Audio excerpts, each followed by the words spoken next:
forth are now we the champions, the Raptors, the 2019 NBA champs. 3-2.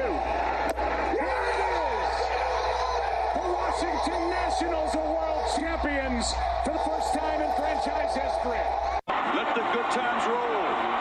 LSU sits on the throne of college football. And this one is over. Kansas City has won their first Super Bowl in 50 years. Now, here are your hosts for Sports 56 Middays, Greg Gaston and Eli Savoy.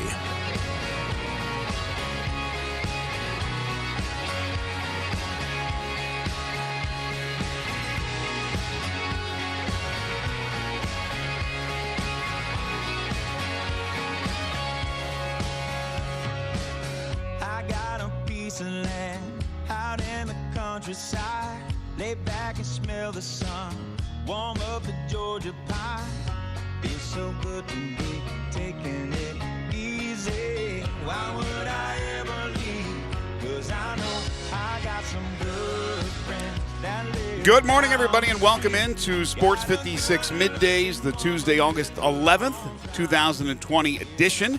Greg Gaston, Eli Savoy, and Gabe Kuhn. We are once again in the Family Leisure Studios where family and fun come together. Family Leisure located at 2120 Whitten Road. That is just north of I-40. Sports 56 Middays is delivered each and every day by our title and presenting sponsor, and that's FedEx. Visit FedEx.com/e-commerce to see how to turn browsers into buyers. Learn how FedEx can help you take your business to the next level. On the program today, we're going to talk plenty of college football. Now, Steve Macy, who normally joins us on Tuesday, he has something going on. He's going to be with us tomorrow, same time at 11:25, but Steve, tomorrow as opposed to today. We will have Connor O'Gara, our fall regular for the college football season. He'll be joining us today at 10:25, senior national columnist for Saturday Down South and Saturday Tradition. There's a lot, obviously, going on. Very fluid situation with college football. We will bring you the latest. Also today on the program, it is Tuesday, our NFL 3-for-all, as we continue the countdown towards the start of the National Football League season. Remember, no preseason games this year. Hard Knocks kicks off this week. So I don't know what they're going to be doing, but they'll figure out something. That's starting this week, but we'll continue the countdown with our NFL 3-for-all today. Our teams will be the Titans, which obviously started in Houston with the Oilers, so that franchise, and the Jacksonville Jaguars. We got 2.5 questions on the docket. Humdinger's Trivia at 11. Give you a chance to win a gift card to Humdinger's in East Memphis. And our 5 favorite songs category today is Believe. Believe. Make sure Believe is in the title of your song. You can text in your lists right now if you like via the First Bank text line at 67129. If you are watching us live, you can message us with those lists at Sports56 WHBQ on Twitter, Facebook, YouTube, Periscope, and Instagram. You can also send us a question, a comment, a concern if you want to call in. We normally have open lines when we don't have any guests on, which today, again, we only have the one guest. So certainly you can be a part of our conversation, and that is at 360-8255 First Bank phone lines. Of course, the Grizzlies today, one of their last 2 games of the seeding games. Now, there's still a chance they may not make it to the playing game this week, and a good chance if they lose both games, they're more than likely done unless just things fall their way from the other teams. But that doesn't look likely. Today, the Celtics, and then Thursday, the Bucks. If they win both, they're going to be the 8th seed. If they win one, they're going to at least be in the playing game. So we will discuss that on the program as well today. Eli Savoy, how are you? I am good. Hard Knocks not just starts this week, starts tonight. Oh, I always thought it was a Thursday. No, Tuesday nights. So it's tonight is the debut of Hard Knocks for the season. So it should be interesting. I wonder how much like normally, they have the run of the mill, but now with the COVID-19 and all that, are they still going to be able to be everywhere they want to be for practices? I don't know if they're going to be limited. Yeah, I don't know. It'll be kind of interesting to see exactly how this works.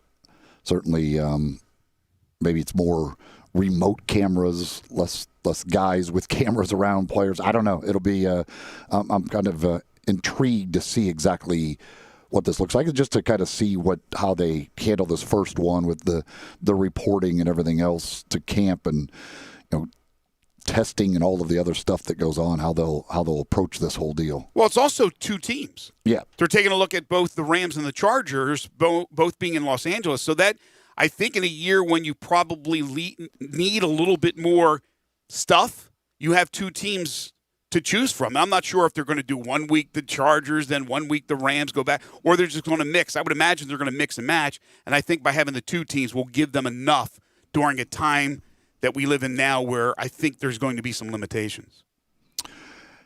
Yeah, it probably worked out well, and I would assume maybe that was the decision to go with two teams a little bit. The fact that a lot of once preseason games get going, those fill a lot of time during an episode. Where not having that, there's only so much practice, I guess, that you could show and stuff. So probably good to have two different teams to focus on. All right, so we've had in the last 48 hours, I guess when the news started to come out Sunday about the possibility of the Big Ten pulling out for at least fall football. We already knew Friday that the MAC had said sayonara. Yesterday, by the way, the Mountain West is gone. They will play in the spring. So the Mountain West and the MAC have already decided that they're moving operations to the spring. UMass was another independent today that announced they'll play in the spring. We already heard about Connecticut. So the dominoes are falling a bit. However,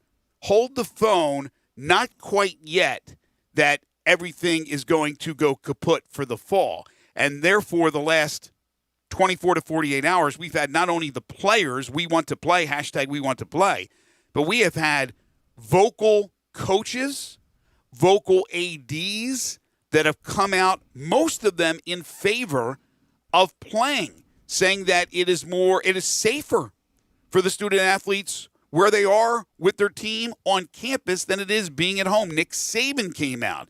You're talking about the biggest name in collegiate football coaching, and Nick Saban, Trevor Lawrence, the biggest player probably out there that is going to play, or at least is preparing to play this season. So you have these vocal social media outbursts in a positive way to play the game of football. In the meantime, Eli, just to go over the timeline. So I wanted to go back and look at people's tweets because it's interesting in this day and age. It's fast.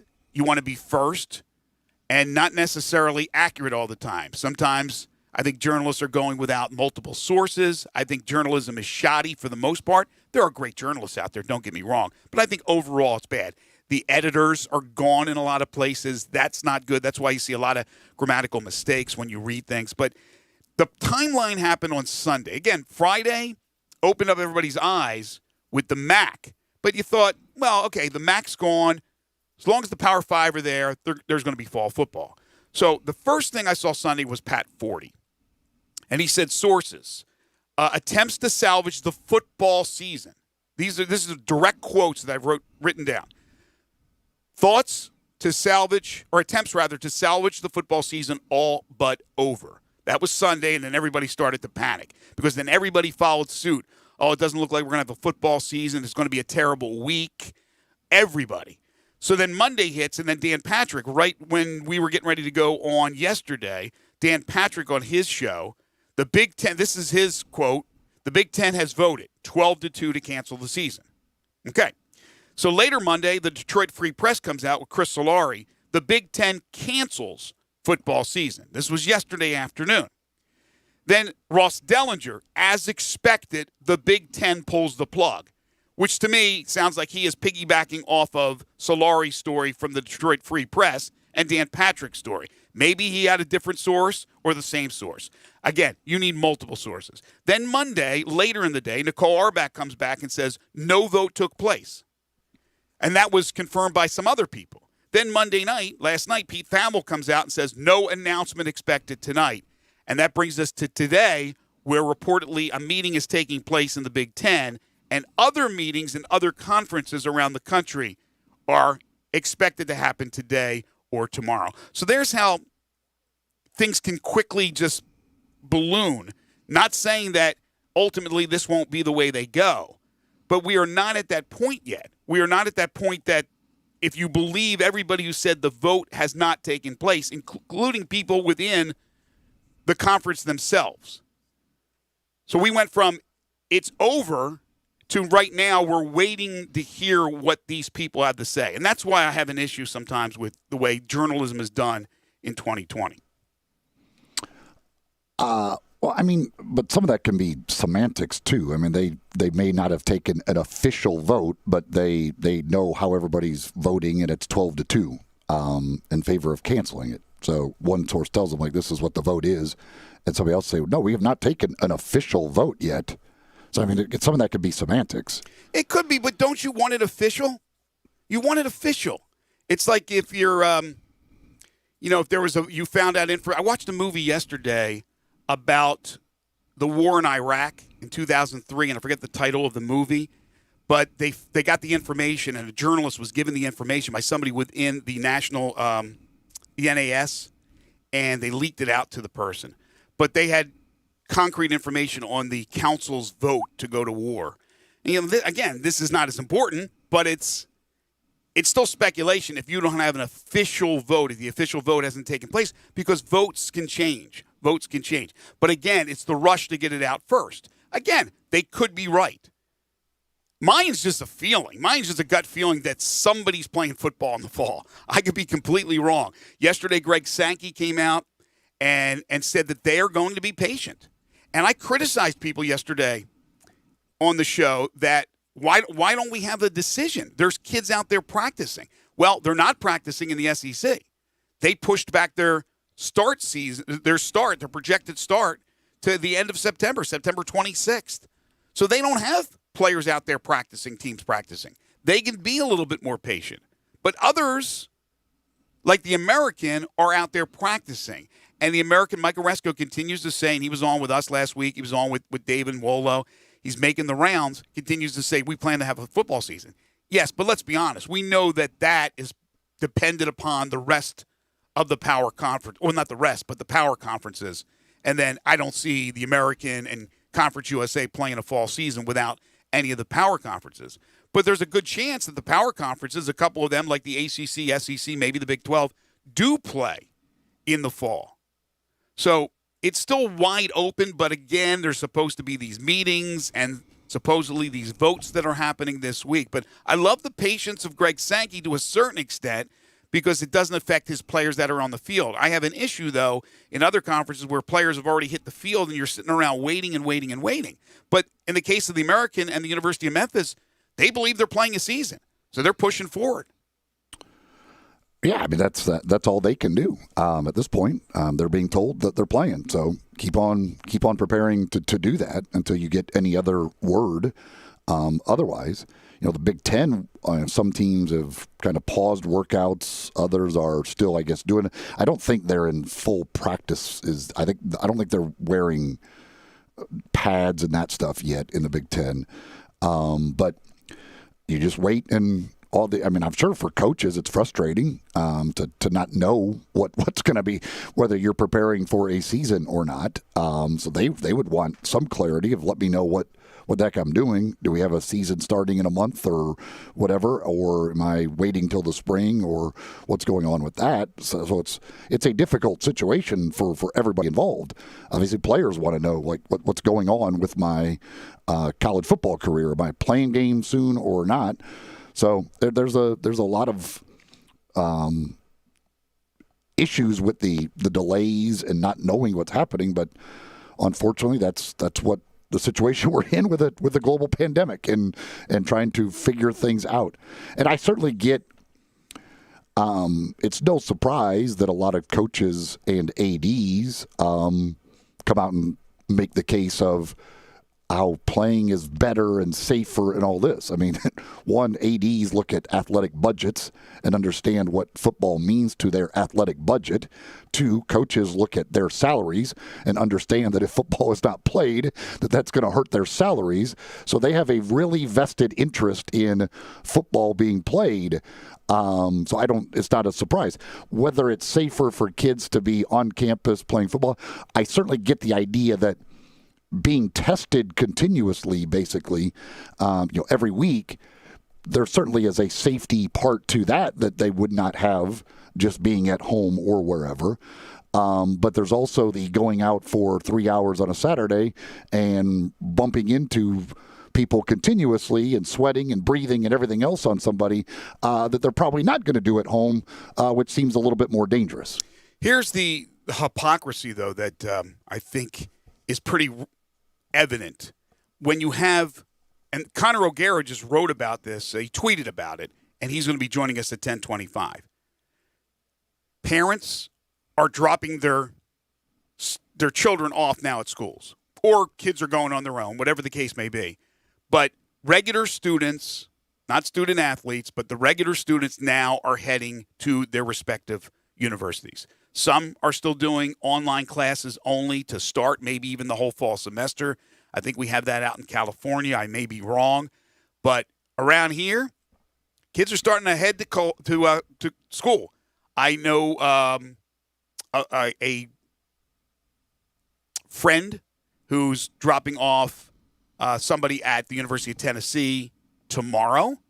There are others that I've heard have dropped their kids off as well. So you're talking about students going on campus with thousands and thousands of kids with no testing, okay?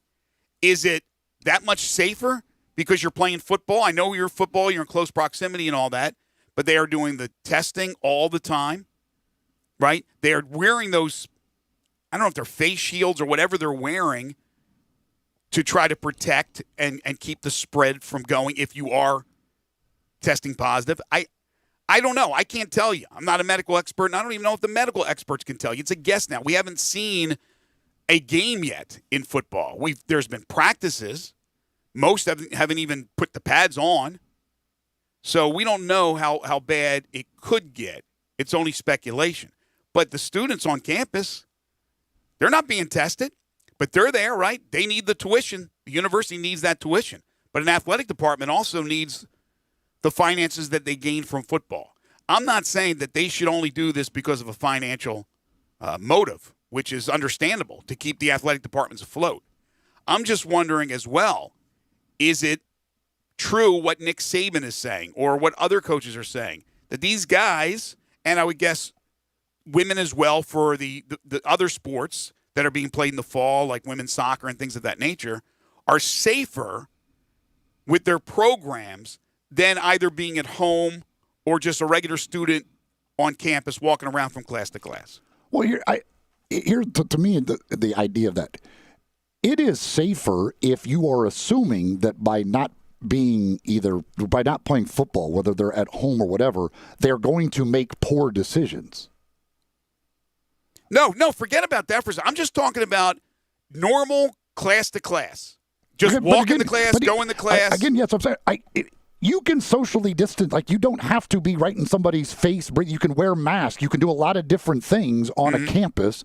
You can do that at home. You cannot go to places. You can make good decisions, and you can't tell me that being on campus playing football is safer than that. If you are assuming they're going to make poor decisions and go out with friends and go to bars or do whatever at home, then maybe you can somehow make the case that being there and being tested continuously is safer. But to me, to say that it's safer to be there playing football is only if you are assuming they're going to make really poor decisions if they're not here playing football. Well, I can't tell you that's the rationale behind Nick Saban's comments and other coaches' comments. Well, no, I'm not. It's the only way you can make that case. You can't tell me playing football is safer than being at home. No, their thought process their thought process is this.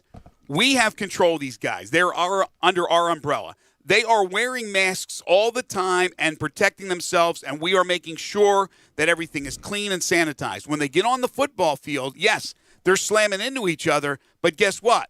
None of them are positive because we have made sure, we have tested them.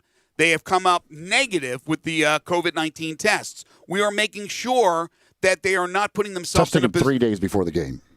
Okay, I'm just telling you, I'm trying to guess the rationale of why these coaches have come out and said what they said. And why they think it's safer. Because they have a vested interest in playing because they make millions of dollars off of it. Yeah, Nick Saban's going to go to the poor farm if he doesn't coach this year. He's still going to get paid. He hasn't retired. He still likes that money. He's still going to get paid no matter what. The point is they believe that they can control these guys. It's not quite the NBA bubble or the NHL bubble where there's been no positive tests whatsoever. but they think that they can keep them under an umbrella, making sure that they're testing, making sure that they're wearing their masks, making sure that they're social distancing. And then when it comes onto the football field, yes, they're hitting each other, but nobody's positive, so nobody's going to get it. I'm guessing that's what they're thinking. But anyway, that's just my thoughts. We're going to get the thoughts of one Connor O'Gara, senior national columnist for SaturdayDownSouth.com and Saturday Tradition. That's on the way. I do want to tell you about Pinnacle Roofing and Restoration for all your roofing and home repair needs. Call Brandon McCullough at 901-438-5084, and they can take care of you. Locally owned and operated. They offer financing, many different plans and options to choose from, including a 6, 12, or 18-month same-as-cash option. They'll work with your insurance company or out of pocket, whatever it takes. They're part of the Roofs for Troops program. Any veteran, active, or retired, you get a $250 rebate on the purchase of a new roof. They do residential and commercial roofing, so business owners, property managers, along with homeowners. If you have a leak or any other roofing problem, call Brandon today. Like I said, they'll come out and do a free roof inspection.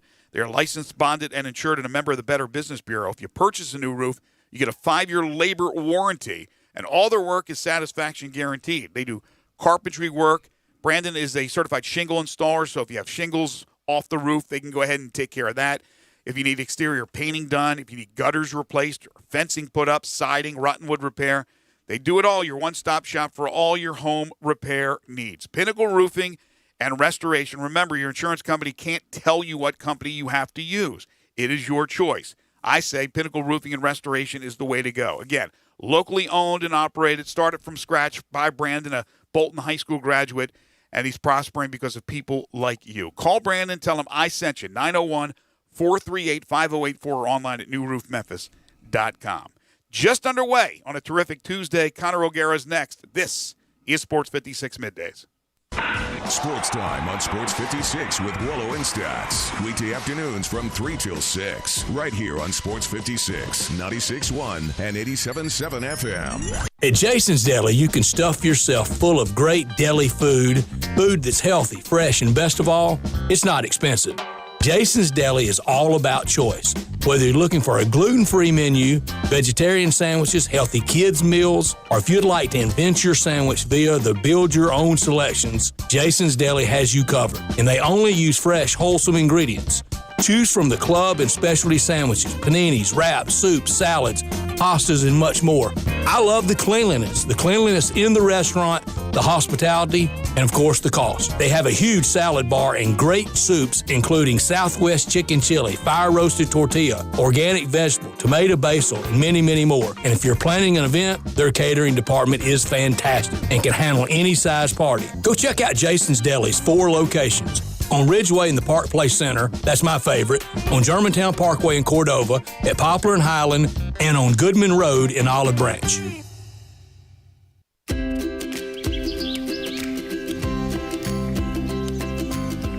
Summertime and the living is easy. No more cutting or paying utilities. Literally, you guys, Town Village Audubon Park, nestled in the heart of East Memphis, located corner of Park and Cherry, is a beautiful residential neighborhood. Looking for a great place to retire, but you still have a very active lifestyle? Then visit Town Village.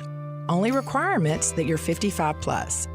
Prices per month starting at $24.50. The Gourmet Chef welcomes you to visit our restaurant and bistro. Package includes 3 complimentary meals per day, maid service, free local transportation, monthly coffee club, themed dinner parties, lots of fun. Visit us and call Daniel or Bo at Town Village Audubon Park at 901-374-7342. There's no place like home.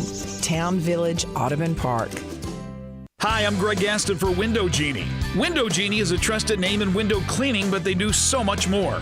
They can take care of your home or business. They clean interior and exterior windows with a streak-free guarantee. They clean gutters, do pressure washing and house washing. They can also clean and seal concrete, brick, and natural stone. Locally owned and operated, insured and bonded. Get your free estimate today and ask for the Sports 56 discount. Call 901-424-4100 and leave the dirty work to Window Genie.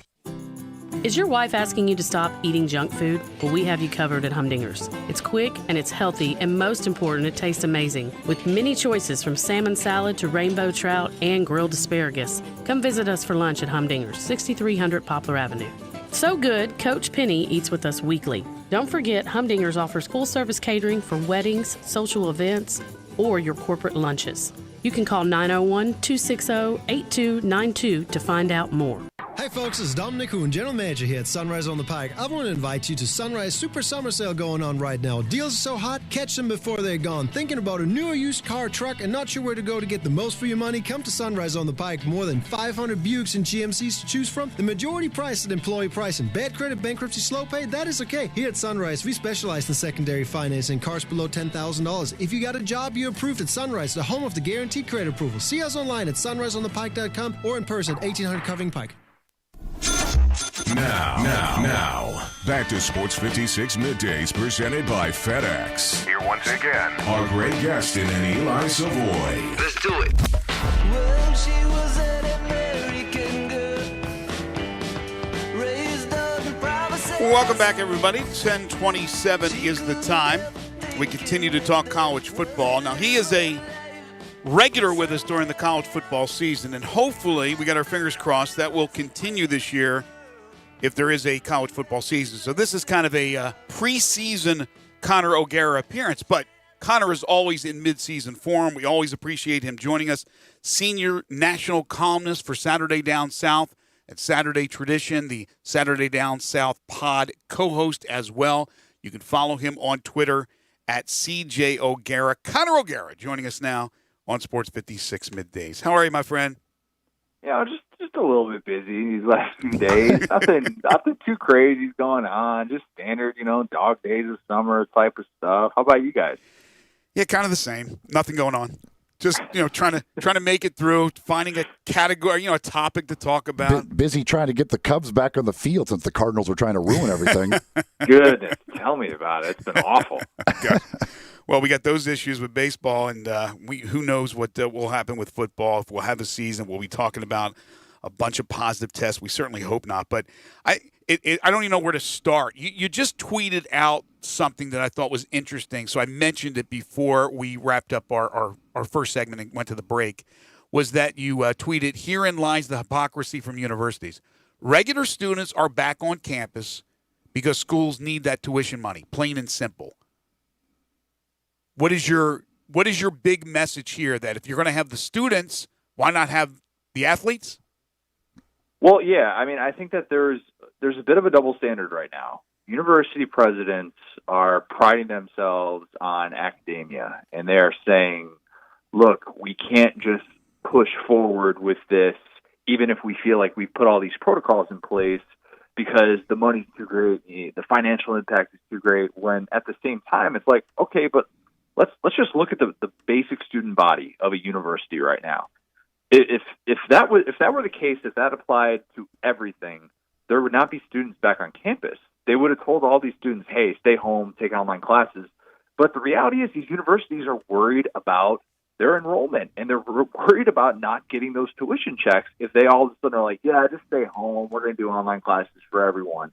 And that's not been the message, and that's the problem, and that's the thing that Nick Saban brought up in this article that he did with Chris Lowe of ESPN, and I think it's an interesting point in that we are pointing the finger at football when obviously there are hurdles that need to be overcome with football. We have yet to see a football season with the pandemic. We have yet to figure out the best possible way that this is going to look, whereas in other sports we've begun to figure those things out. Obviously those aren't necessarily the same with football, but the issue is that if you're a university and you're saying, yeah, we need to be able to have these students back on campus, we need to be able to get tens of thousands of dollars from them, and if we have online classes, that doesn't work. So in football, they're all of a sudden like, there's this double standard of saying, well, we can't exactly pull that off. We can't do this because the money's too great. And it's weird that this line has been divided from university presidents, and I'm not saying that there shouldn't be concern. There absolutely should be. There should be concern for all parties involved. But why is there this hypocrisy then with regular students compared to football players, when football players are the ones that are actually doing increased testing, and they're coming up with distancing protocols, and they're trying to figure out the best possible way to go about this? It just seems like there's a little bit of a double-edged sword here, and they're trying to play both sides of the fence. It's weird to see this play out still in the second week of August. And certainly I understand all those points, but you could also make the point that, I mean, it's impossible to social distance on the football field, whereas students can. I would say to that though, then why there's still in-person classes that are happening, and you could say, oh, we're having people 6 feet apart, but you're still having students in dorm rooms. You're still going to be having students that are where other facilities are open, and you're encouraging them to be able to distance and all that stuff. But you're still bringing, 10,000 people into one place in one community and acting and allowing them to interact when they don't have the same sort of motivations to be able to distance. I'm not saying that all of them are just going to do whatever they want. I believe that a lot of them will distance. Don't get me wrong, but at the same time, it's not as black and white to me as just saying like, hey, if you get rid of football, that automatically is going to make everything safer no matter what. And that's something that I think this is a bit more nuanced than we even originally thought, a couple months ago. And we're realizing, look, if they are putting all these different protocols in place, and if they are really truly making this effort, which it seems like, my goodness, they have, and they're willing to actually spend this sort of money, then that's a different discussion. It'd be totally different if all of a sudden you're having football facilities that, they have people that aren't wearing masks, they have people that aren't distancing, they have coaches that aren't really taking this seriously at all. If that were the case, yeah, we'd be talking about college football season being shut down right now. But seeing the protocols that have been put in place, I would push back on that and say, you know what, with more motivation than ever, and the point that Trevor Lawrence brought up about, look, what the opposite of not being able to have college football, if they were to cancel that, and some of the ramifications that would come with that have to be considered when it comes to all of this. So I just think that this is a more complicated issue than just saying, well, do people touch in football or do they not touch in football, when there are a lot of other factors at stake here. Yeah, I agree with that. Look, we all have a dog in the fight. We all want football to happen because of our jobs.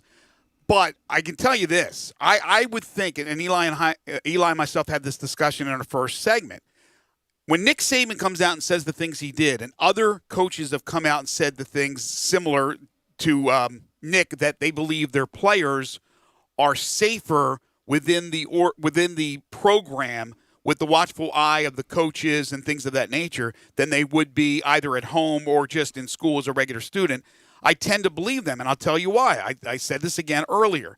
I think they believe that under their watchful eye, they can protect these guys for the most part by making them, when they're not on the field, wearing the mask, social distancing, doing the right things, because, again, they are working under them. They're not working with anybody else. They're not go ahead and gallivanting and running around. And that they feel when they finally are on the football field playing that nobody has symptoms. Nobody's positive because they've already had all these tests. They're putting the money into the testing. So by, again, watching them, keeping an eye on them, making sure that they're doing the right things off the field, then when they get on the field, they feel, even though they're playing a game where you're knocking into each other, that they're safe because they're not coming into the game with any kind of symptoms, whereas the regular students are coming into classes and coming onto campus. You don't know where they've been. That's what I think Saban believes and other coaches believe. Yeah, and the one thing that I wanted to push back on with the Saban quote, and this has been, this sort of got circulated yesterday, and this is a little bit of misinformation, but it kind of also just speaks to the lack of communication that's going on with this whole thing. If the season's canceled, players aren't going to be sent home. They're still going to be on campus. They're still going to be going to the facilities and practicing and doing all of those things. So to think that they're just going to be like, no, we're kicking you guys off campus, go home, go do your thing, and we'll figure this out later, and you're just going to be left to your own neighborhoods. That's not entirely true. But there is the point of, look, well, if you don't have these games all of a sudden, then the motivations for college athletes, the reality is it decreases when you don't have an entire season of games, and you're going to give these kids more free time on the weekends to be able to kind of do their own thing and do what they want. And who knows what that does impacting grades. Again, I'm not saying that that's the same for everyone. That's a case-by-case basis. But it's, again, a reminder of, this issue is more complicated than people realize. And if somebody's telling you it's so black and white, it's just not. It's not. And there are so many other things to consider. And I thought that Saban at least brought up interesting points that we should absolutely be considering at this stage. And if we're not, I think we're looking at this from a little bit too obtuse of an angle, just to understand all of the different dynamics. There are so many moving pieces with college football and what's associated with it that we need to remember all of the different things that are at stake here, because there are a lot. And when you make a rash decision, or you decide not to trust your testing protocols or even see them through to see if they're successful, I mean, who knows what can happen? Look what the NBA is doing right now. That was criticized at first with the bubble, and I'm not saying that college sports are going to be as successful. I don't think they will be in preventing it as the NBA, because they don't have the same sort of bubble. But at the time, that was criticized going in, and now we're looking back, we're like, oh my gosh, they don't have any positive tests at all, and this thing's working. Same with hockey. And, yeah, hockey too. And it's so much different now than what it was 5 months ago. And putting in these testing protocols has changed that conversation. And I, for one, have tried to grow and understand as much as possible through all of this. And I think that we're still at a place where we need to continue to grow and understand really what's at stake, what can be prevented, and what we can be doing to try and safely make this happen. And that to me, certainly, obviously it's all unknown stuff, and this continues to evolve day by day, and what we think we know now is opposite in some cases of what we thought we knew 3 months ago about this virus. So it's always changing. I think a lot of this, you mentioned the NBA and the NHL. I think probably a lot of these school presidents look at it and say, well, obviously, yeah, it's working in a bubble. We can't do that. They're looking at Major League Baseball and looking at the issues they're having and saying that's more us, because that's the traveling from city to place, playing against all these things. You're not, without a bubble, can you limit the thing? And this is in baseball is a sport where there's not a whole lot of contact. You don't have to worry as much about the spread, theoretically. Yeah, but you're playing every day. That's true. You have more chances when you're doing that. And Major League Baseball also wasn't even putting in these punishments in place or having any sort of repercussions for this. Whereas I think in football, it's a different story. I think it's different and I'm trying not to generalize as much as possible, because I think people have done that too much the last 5 months. I think it does more harm than good. But in Major League Baseball, when Rob Manfred came out and was like, oh, hey, after the Marlins thing went down, we need to have more protocols in place. We need to actually have ramifications for their actions. And it's a little bit different when you're talking about professional athletes playing in a longer season, as opposed to college athletes who have all the motivation in the world to, if they're playing, to want to be able to play and do all the things necessary to make sure that happens when they don't have that check yet. And for so many of these kids, I mean, even look at what Joe Burrow tweeted yesterday. Joe Burrow didn't have a season last year. He said, like, hey, I might be looking for a job right now. And that's not to say that that's the case for everyone, but it's just a reminder of what's potentially at stake for these kids, to want to incentivize that and to want to make them look out and say, hey, look, we've seen the outbreaks at places like Rutgers and LSU and Clemson. And when you have these off-campus parties, like, look, it's all out there. You can see that. And if coaches are preaching that and truly practicing that, then I think that creates a different dynamic than seeing somebody like Mike Clevenger with the Indians, who just wants to go out for a night in Chicago, and then he gets suspended for 5 days. And I just think it's a different sort of dynamic when you look at the college athlete and what they potentially have to gain and the motivation that's there. So it's all different. Not every situation is exactly the same, and that's been what's so difficult to understand, and why it's been difficult to see these Power 5 commissioners at such different places right now with how they feel about a season.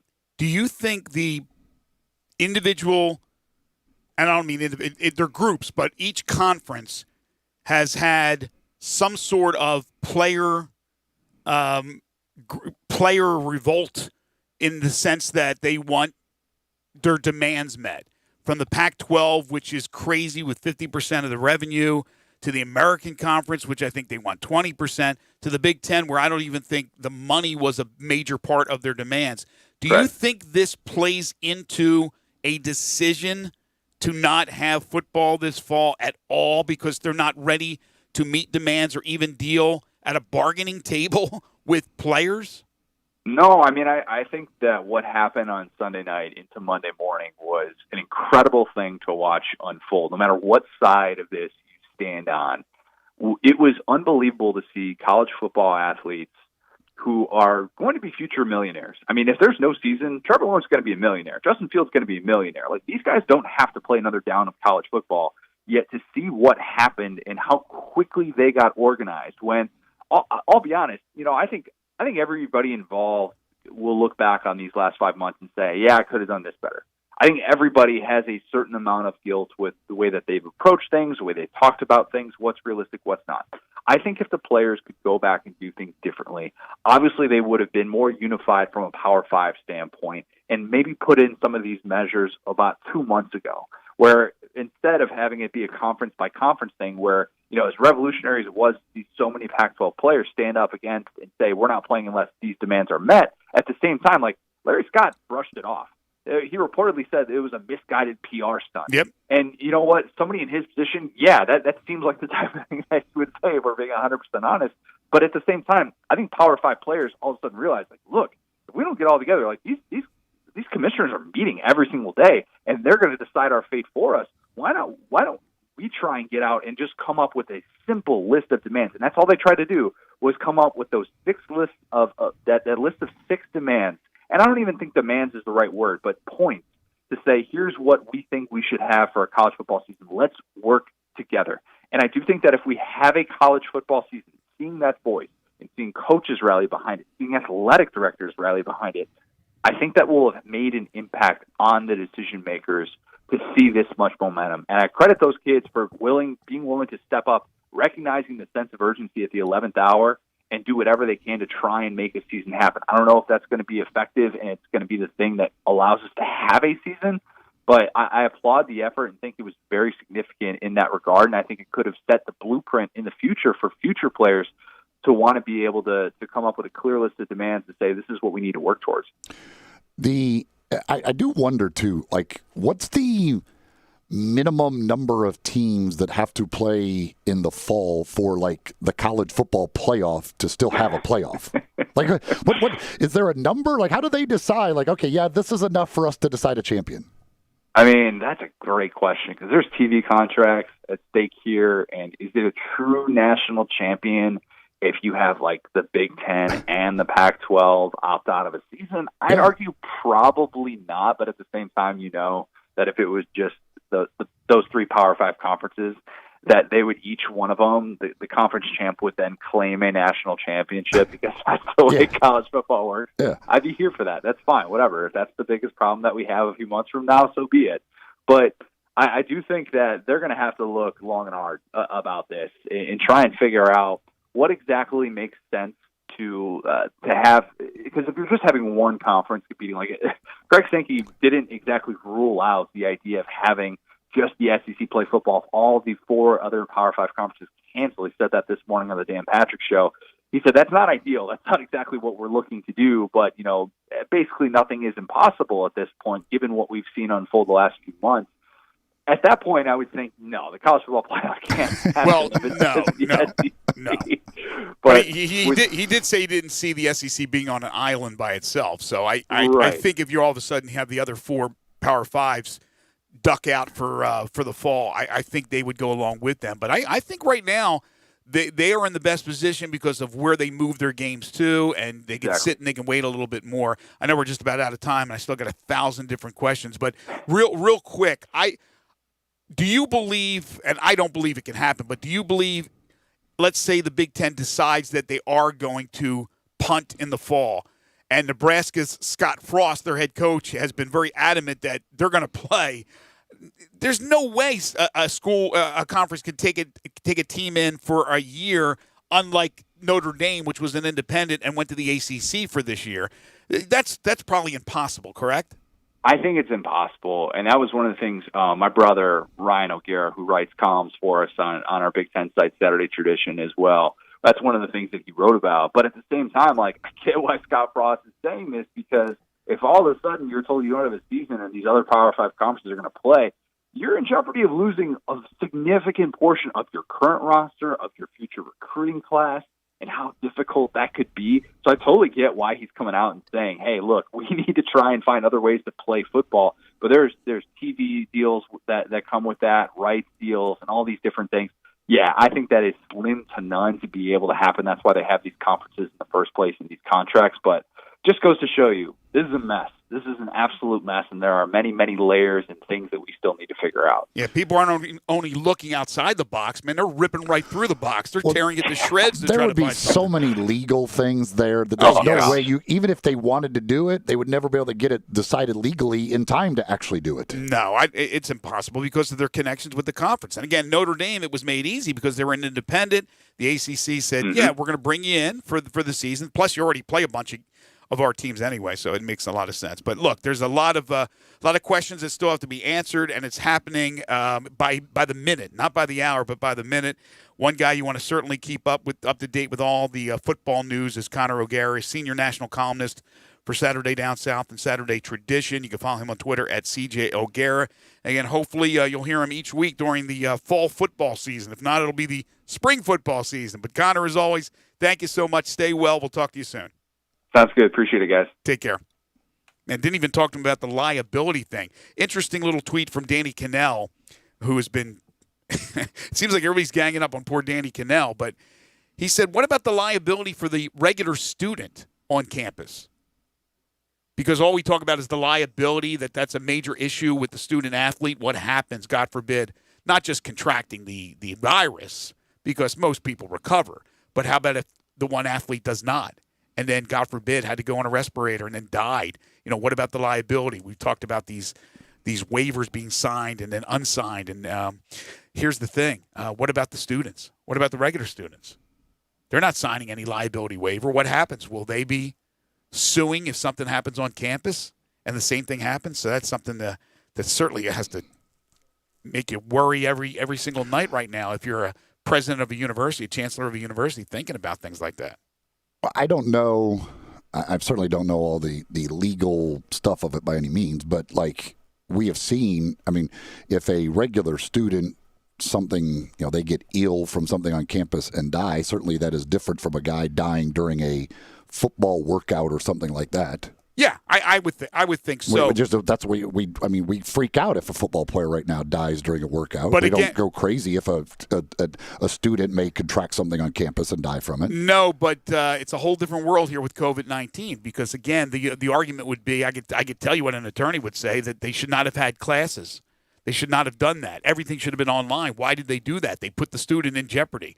It's coming down Main Street if that happens. But hopefully it won't. Knock on wood that we don't see any student athletes succumbing to this dreaded virus.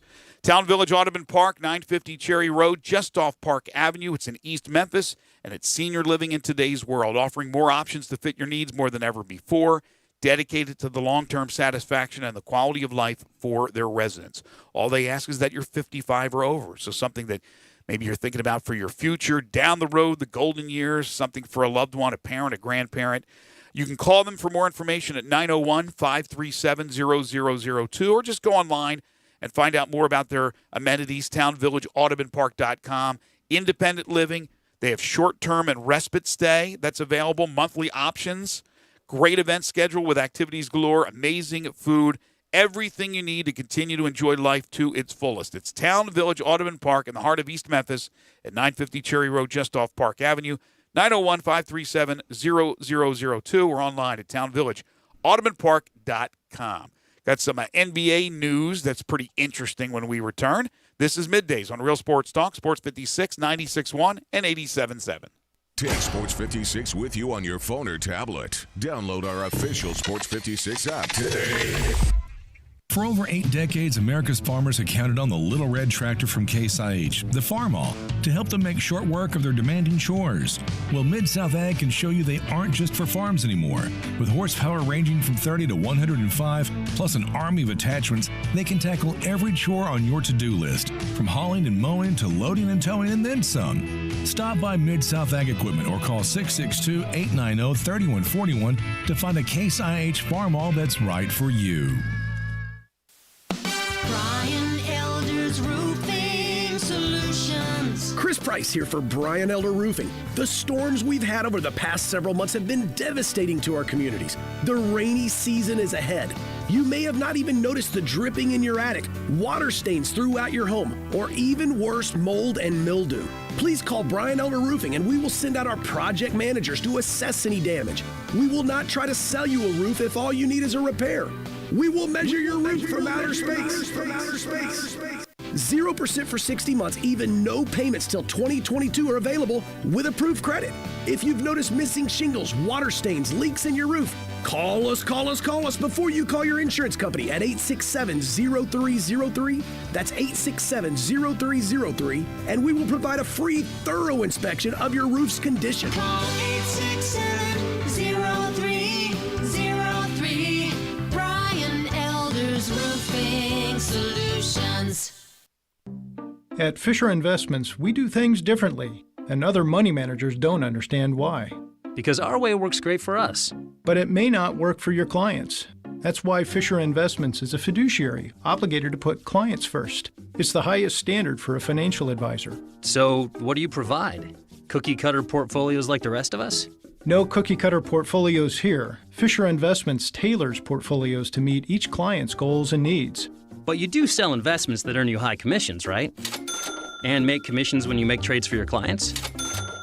No, Fisher Investments doesn't sell any commission investment products, and we never earn commissions on trades. So what's in it for you? Fisher Investments fees are structured so we do better when our clients do better. When it comes to helping clients achieve a comfortable retirement, we're clearly different. Visit FisherInvestments.com to find out why investors like you switch to us. Fisher Investments, clearly different money management. Investments in securities involve the risk of loss. Hi, this is John Conway with Conway Services. Have you noticed your air conditioning system struggling to keep up this summer? It may just need a tune-up. Good news, it's super tune-up time at Conway Services. We'll come out and perform our exclusive 16-point Energy Saver Super Tune-up on your air conditioning system for only $69 with a free on-leak check. That's right, Conway Services exclusive 16-point Energy Saver Super Tune-up for only $69 with a free on-leak check. We'll remove years of dirt, grime, and leaves from your air conditioning system. It's like taking your air conditioner to a car wash, all for only $69. If you have an air conditioner that leaks Freon every year, with Conway Services Super Tune-up, we'll include a free leak check. If that's not enough, we'll treat your unit with a special Teflon coating to help protect against the hot Memphis sun. So call Conway Services, the Mid-South's premier heating, cooling, plumbing, and electric service company at 384-3511. And call this week, and we'll do your super tune-up for only $57. Call 384-3511. Conway Services. Call Conway today. Now, back to Sports 56 Middays presented by FedEx. Here once again are Greg Gaston and Eli Savoy. Let's do it.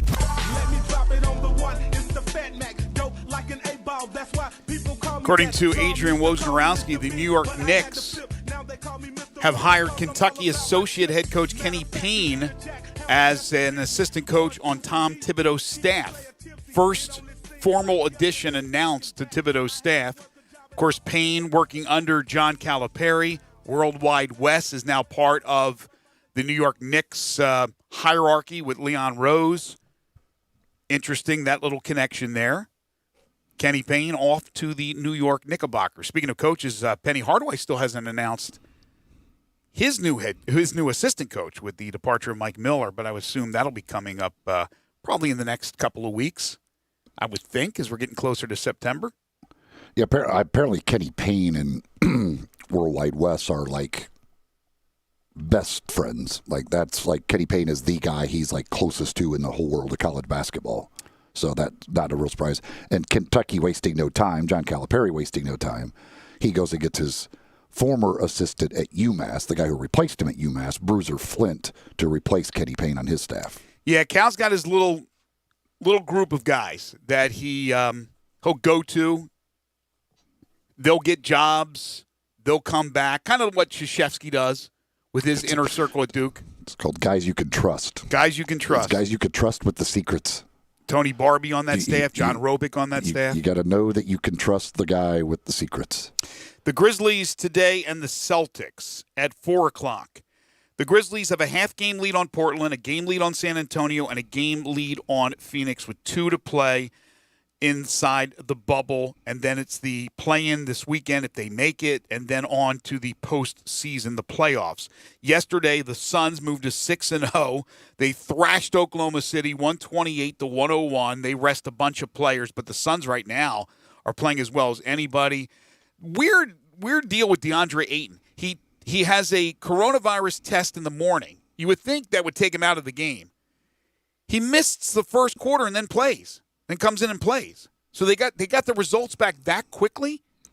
Yeah, I didn't understand the whole situation with him. I didn't quite get what went on there. Yeah, but he played after the first quarter, and they won easily. Today, the Suns will play the 76ers, and the Sixers are without Joel Embiid. He's going to sit out. Of course, Ben Simmons just had surgery. He's outside the bubble. The Sixers are falling apart. You would think the Suns are going to win that game, too. I don't know with the Grizzlies. I predicted they wouldn't make it to the play-in game, and I hope I'm wrong. I don't want them not to be in the play-in game. I certainly want that to happen. I hope they can win both these games. I just don't know how it's going to happen. Today is a massive day. Yeah, Blazers, Mavs. Everybody's playing today that is in that race.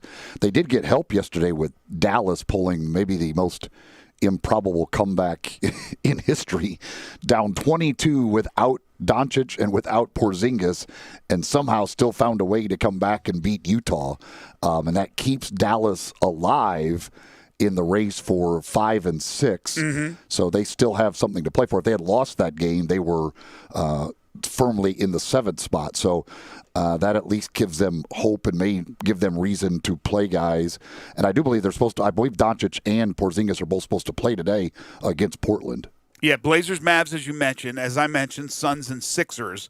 Are the Spurs playing today? Yeah, Spurs play the Rockets today, and the Rockets still have seeding to play for if they care. So I would assume their guys are playing at this point. By the way, I watched that Nuggets-Lakers game last night. Man, was that a good game. Those guys did not miss. Big shot after big shot after big shot, with the biggest one being Kyle Kuzma coming off that screen and knocking down the three with 0.4 to go. Those two teams just have shooters galore. The Utah team, though, I don't like the Utah team. I think they're a first-round casualty. They're going to get killed in the playoffs. Yeah, I'm a big fan of Donovan Mitchell, but my gosh, I do not think that's a good team. I mean, they're a good team. Don't get me wrong. And they were playing without Mitchell yesterday, too. That game had, you talk about lack of star power in a game. That game had all of it gone. Without Bogdanovich, I mean, they're just missing a huge part of that team. I mean, he's probably their second-best player on that team. It's certainly their shooter that they need. But the thing, too, today about that Portland-Dallas game, obviously, if Portland beats Dallas, that's bad because Portland wins. But it also would mean Dallas then would have nothing to play for in their final game, which will be against the Suns. The Suns have been, from on the court, the Suns have been a story like no other down there, what they're doing. Nobody even considered Phoenix. It was all about New Orleans and Zion Williamson. They would overtake the Grizzlies. If not, it would be Portland because they're at full strength. Then there's always the magician, Greg Popovich, and the Spurs. They're always going to be a factor. Maybe even the Kings because they got some talent, although some guys were injured. Nobody even mentioned the Phoenix Suns. Devin Booker is a tremendous player. DeAndre Ayton is a super player, and he's living up to why he was the first pick overall. But the Grizzlies, can they beat the – have we heard word one about the Celtics today? No, I have not seen anything yet about what their plan is as far as playing players. My prediction, and I said it on the air yesterday, I believe that the Celtics will play all their players, and I believe the Bucks will play all their players because both the Celtics and the Bucks' other game, aside from the Grizzlies, is the Wizards. And they could play 3 guys and beat the Wizards. They're going to rest those guys during those games. I know Milwaukee is playing them as their final game, but I think they'll go all out to try to beat the Grizzlies. Actually, no, the Grizzlies, Milwaukee would be the last game for Milwaukee, and therefore I think they're going to go all out. I think they've been struggling. They have been a story because of the struggles they've had inside the bubble. And Giannis has been out. He didn't play. I think they'll go full bore on the Grizzlies. And I think the Celtics today. Now, how long they play their guys for, that's a whole other question. So we'll see. Maybe they won't. Maybe all of a sudden you'll hear news in the next hour or so that Tatum's not going to play, that Brown's not going to play, Hayward's not going to play. That would be great. But still, they got a capable team, even with some guys missing. The Grizzlies just have to play like they did against Oklahoma City. And Brooks has to stop gunning it, man. Take good shots when he's open, square up or drive to the hole, and get Jonas Valanciunas involved. Toronto completely took him out of the game, and I don't think you're going to get that great a defense from the Celtics and Bucks, you will. The Celtics, I think, are lacking a little bit inside defensive presence that Toronto has. So I think you got to take advantage of it with Valanciunas. The Grizzlies could very well come out of today with a locked up 8th seed, or they could come out of today tied for the 9th seed. Big day. When we come back, Humdinger's Trivia, your chance to win a gift card to Humdinger's in East Memphis, and then we'll get to our NFL 3-for-all. This is Middays on Real Sports Talk, Sports 56, 96.1, and 87.7.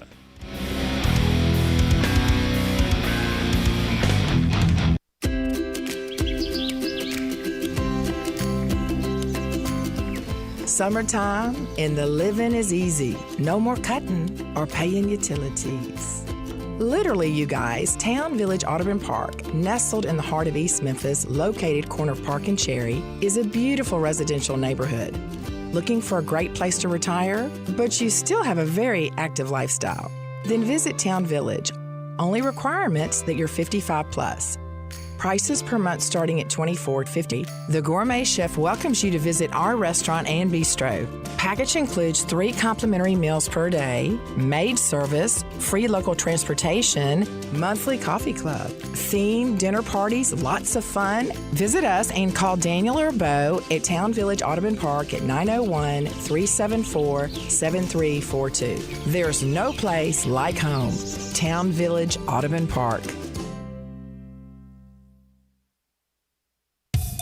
I want to do some bragging rights. Hey, I was just the other day overhearing a conversation with Big Mike, the manager of DeSoto Auto Sales. They've got people buying cars all over the country. North Carolina, South Carolina, Georgia, Alabama, Arkansas, Texas. People from all over the country buy cars at DeSoto Auto Sales in Olive Branch, Mississippi. Why? DeSoto Auto Sales has the most stringent car inspection in America. They get it right the first time. Quality and low mileage, factory warranty on most vehicles. My favorite part is the people who work there. Big Mike, all the employees are professional, friendly, and go that extra mile. Expect as you walk in the door, you're treated like family. DeSoto Auto Sales understands your time matters. We can help you find your dream car and get all the paperwork finished in less than an hour. Come see us at DeSoto Auto Sales and be part of our family. Have a great buying experience every time. 662-890-7184. I'm here with outstanding team from Lexus of Memphis at 2600 Ridgeway. They're online at lexusofmemphis.com. Gary, tell everyone how they can experience the Lexus of Memphis satisfaction. Come in and be a part of our family at Lexus of Memphis. Experience the customer service that we provide to each guest like a member of our own family. If you're on the side of the road and you need us, we're there. If you need help with anything with your car, technology, Bluetooth, the app suite, we have a dedicated team to help you with this in your journey with your Lexus. That's how they do it at Lexus of Memphis. When I was 22, I got involved with the Russian Mafia. Here's how it happened. Stand-up comedy's #1 party animal, the Machine, Bert Kreischer, returns to Memphis for his Hot Summer Nights Drive-In Comedy Tour. This Wednesday at the Melco Summer Drive-In. A safe and socially distanced experience. Get ready to laugh your ass off. Final tickets at BertBertBert.com. Tonight, you party with us. This Wednesday at the Melco Summer Drive-In. Final tickets at BertBertBert.com. At Jason's Deli, you can stuff yourself full of great deli food that's healthy, fresh, and best of all, it's not expensive. Jason's Deli is all about choice. Whether you're looking for a gluten-free menu, vegetarian sandwiches, healthy kids' meals, or if you'd like to invent your sandwich via the build-your-own selections, Jason's Deli has you covered. And they only use fresh, wholesome ingredients. Choose from the club and specialty sandwiches, paninis, wraps, soups, salads, pastas, and much more. I love the cleanliness in the restaurant, the hospitality, and of course the cost. They have a huge salad bar and great soups, including Southwest chicken chili, fire roasted tortilla, organic vegetable, tomato basil, and many, many more. And if you're planning an event, their catering department is fantastic and can handle any size party. Go check out Jason's Deli's 4 locations. On Ridgeway in the Park Place Center, that's my favorite, on Germantown Parkway in Cordova, at Poplar and Highland, and on Goodman Road in Olive Branch.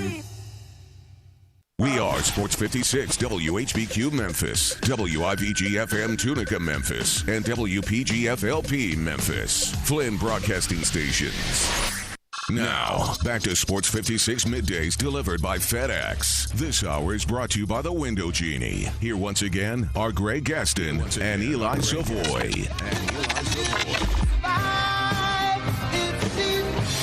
It is 11:05, hour number 2 of the program.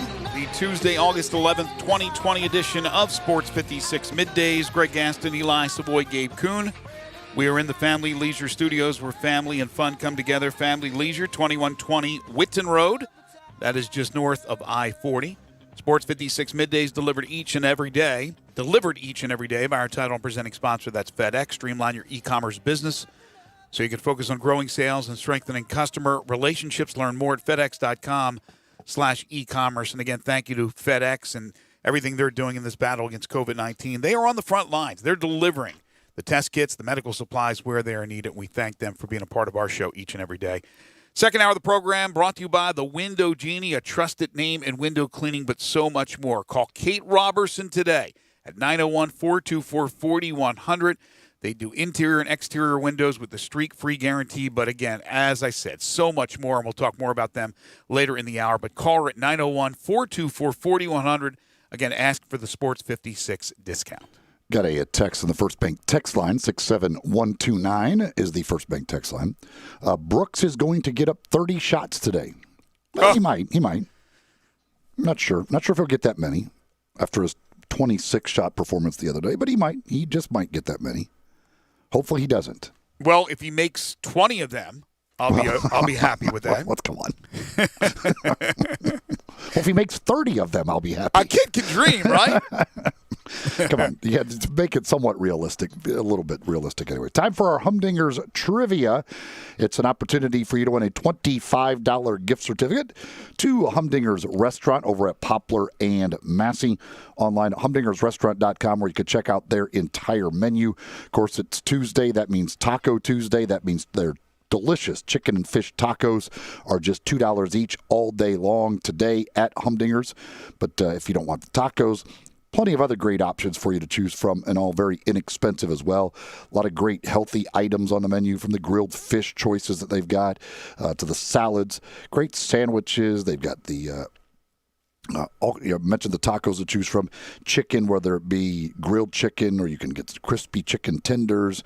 Same with the fish. You got the grilled fish options, but you also got the crispy fish and chips. So many delicious things on the menu over at Humdingers, and you can get a $25 gift certificate if you are the first to answer today's question correctly. You can answer it via text at 67129 on the First Bank text line. If you have never signed up to be on our text line, all you got to do is send the 56 join to 67129. You'll get a little automated response letting you know you're all good to go, and then you can text us or any of the shows anytime here on Sports 56. But the first to answer this question correctly gets a $25 gift certificate to Humdingers. Colin Morikawa winning the PGA Championship this past weekend at 23 years old. Who was the most recent major winner that was younger than Colin Morikawa at the time of their win? Who was the most recent major winner that was younger than Colin Morikawa at the time of their win? 67129, the First Bank text line.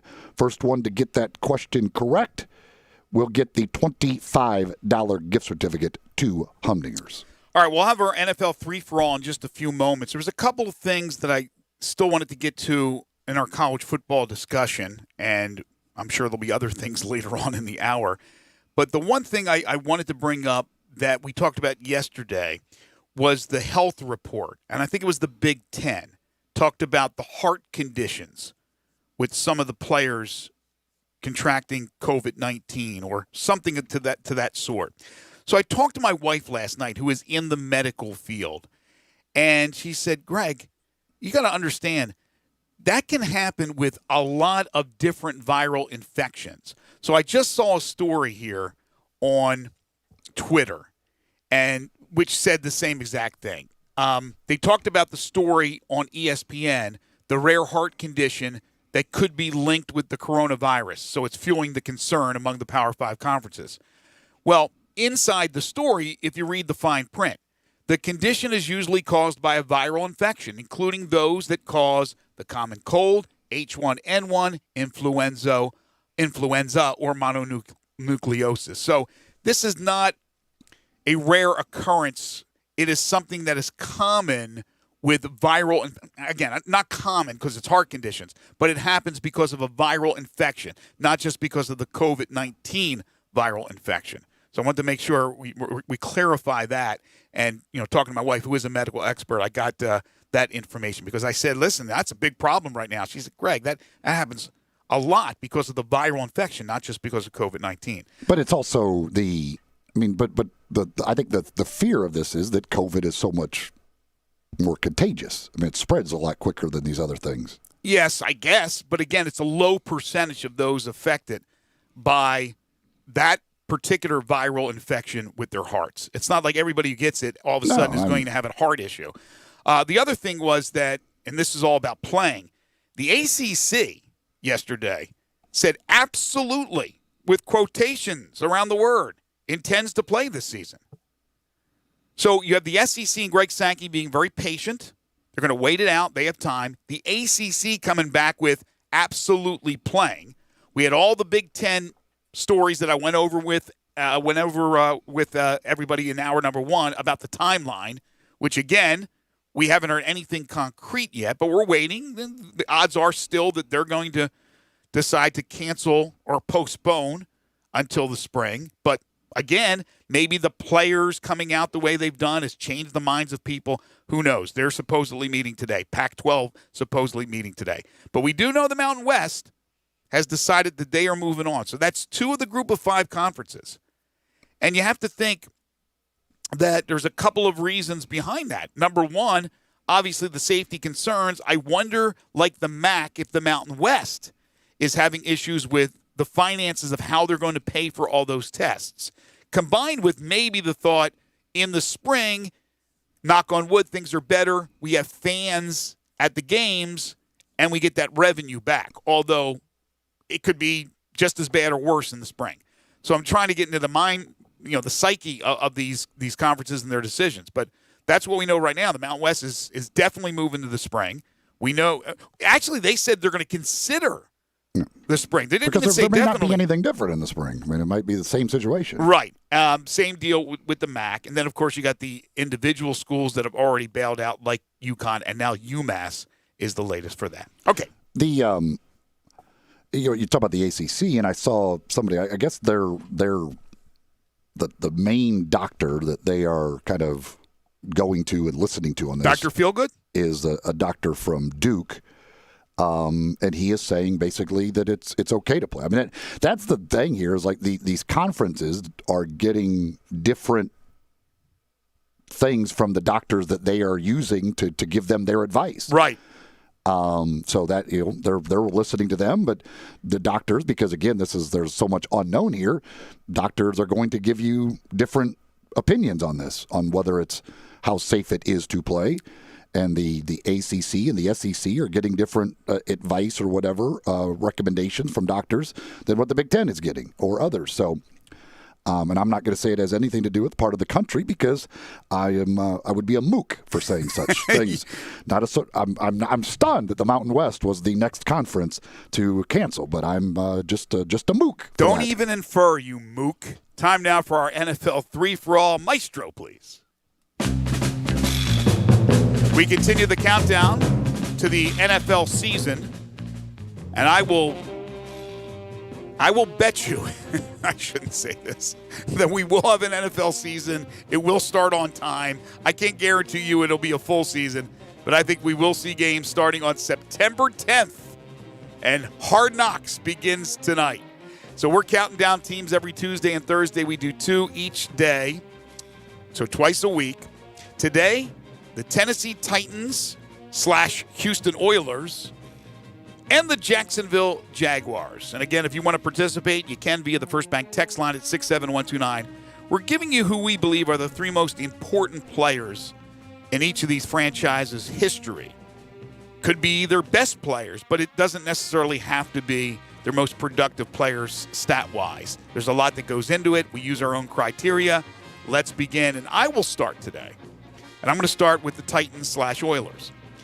And Gabe and I were talking before the show, and Gabe, you said you thought the Jags was hard because they don't have this storied history and all that. But I thought the Titans-Oilers was hard, too.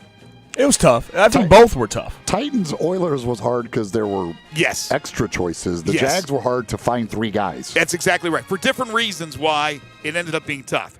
But I start with the Titans/Oilers, and I go with the Tyler Rose, Earl Campbell, one of the most prolific running backs in the history of the game. Just a guy who will bowl you over, run you over, smash you into the ground. 78-84. He played for the Titans, so it wasn't or for the Oilers. It wasn't a long career with the Oilers, but it was a productive one. A league-leading 1,450 yards as a rookie. Second season, rushed for 1,697 yards and 19 touchdowns. He averaged 128.9 yards per game, 5.2 yards per carry, a Hall of Famer, and again, the name synonymous with that organization, the great Earl Campbell. Then I go in honor of Gabe with an offensive lineman. And like Gabe, played all the positions basically. Versatility, baby. Bruce Matthews, not only did he play all the positions, but he played them on both sides. So he played left tackle and right tackle, left guard and right guard, and center. All 5 offensive lineman positions, 14 straight Pro Bowls for Bruce Matthews, 9 at guard, 5 at center, a Hall of Famer, and he made the transition from Houston through Memphis to Nashville. And then this got tough. And I wanted to absolutely have one guy from the Titans.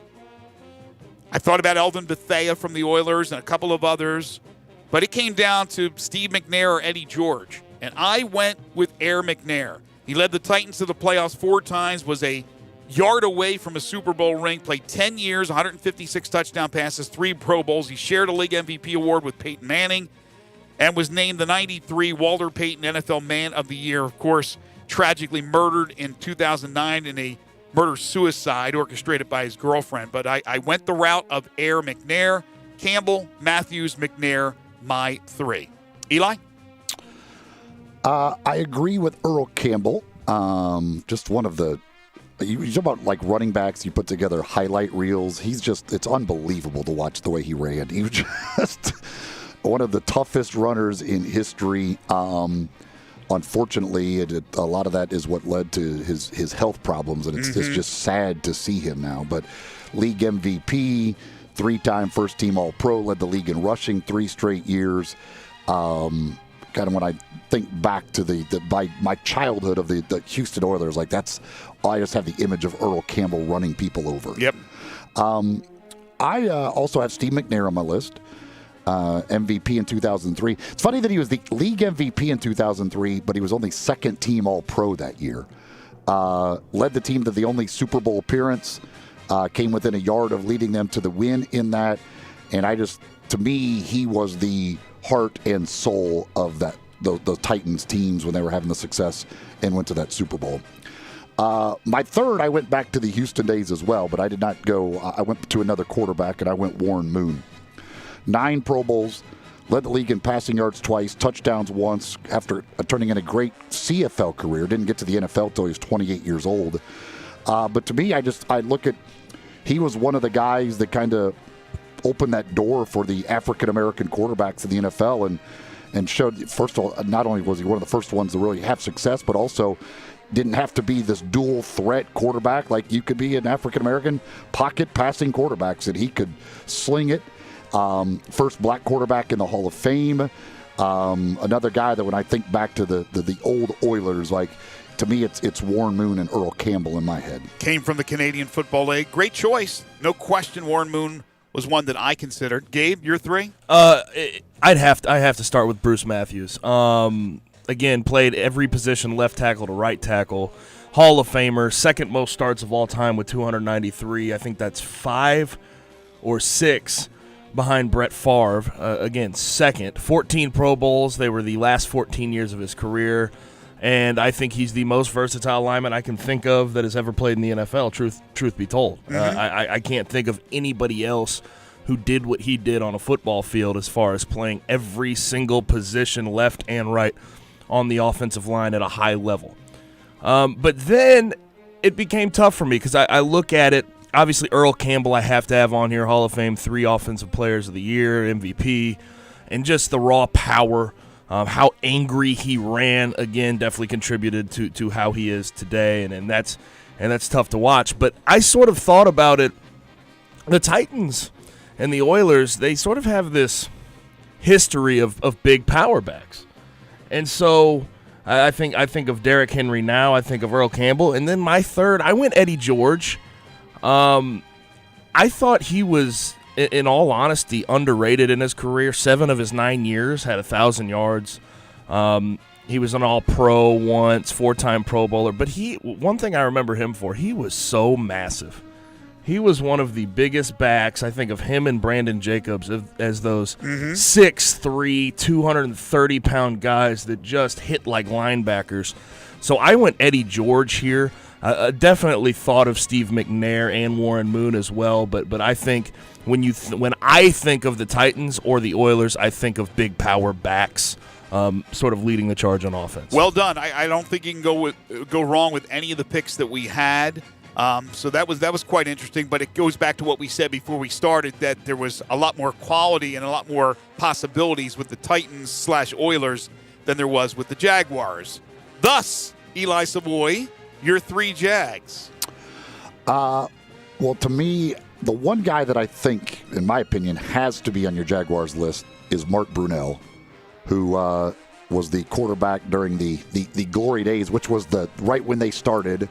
The quarterback for them, led the league in passing yards 1996, led them to the playoffs 4 of their first 5 years of existence, went to the AFC title game twice in there, including their second year in the league.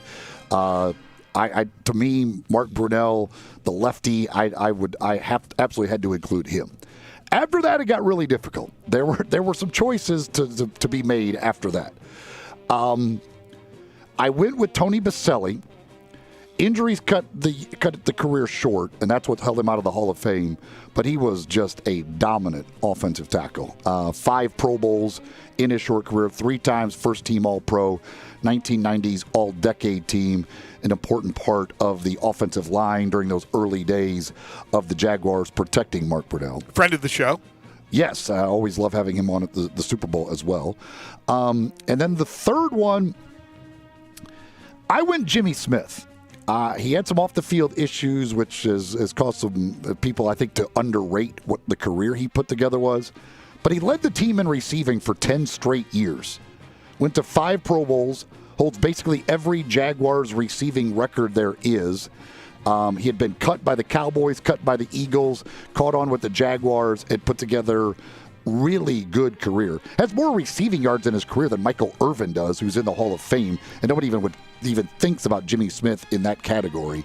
But Jimmy Smith put together an amazing career that nobody really knows about, and he gets downgraded because of the off-the-field issues he had. Who ironically was drafted by the Cowboys? Yeah, he was part of.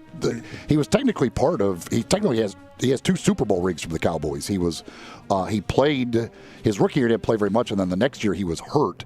I believe it was had an appendectomy, I think, his second year. So he didn't play at all, and both of those were Super Bowl years, Super Bowl winning years. Gabe?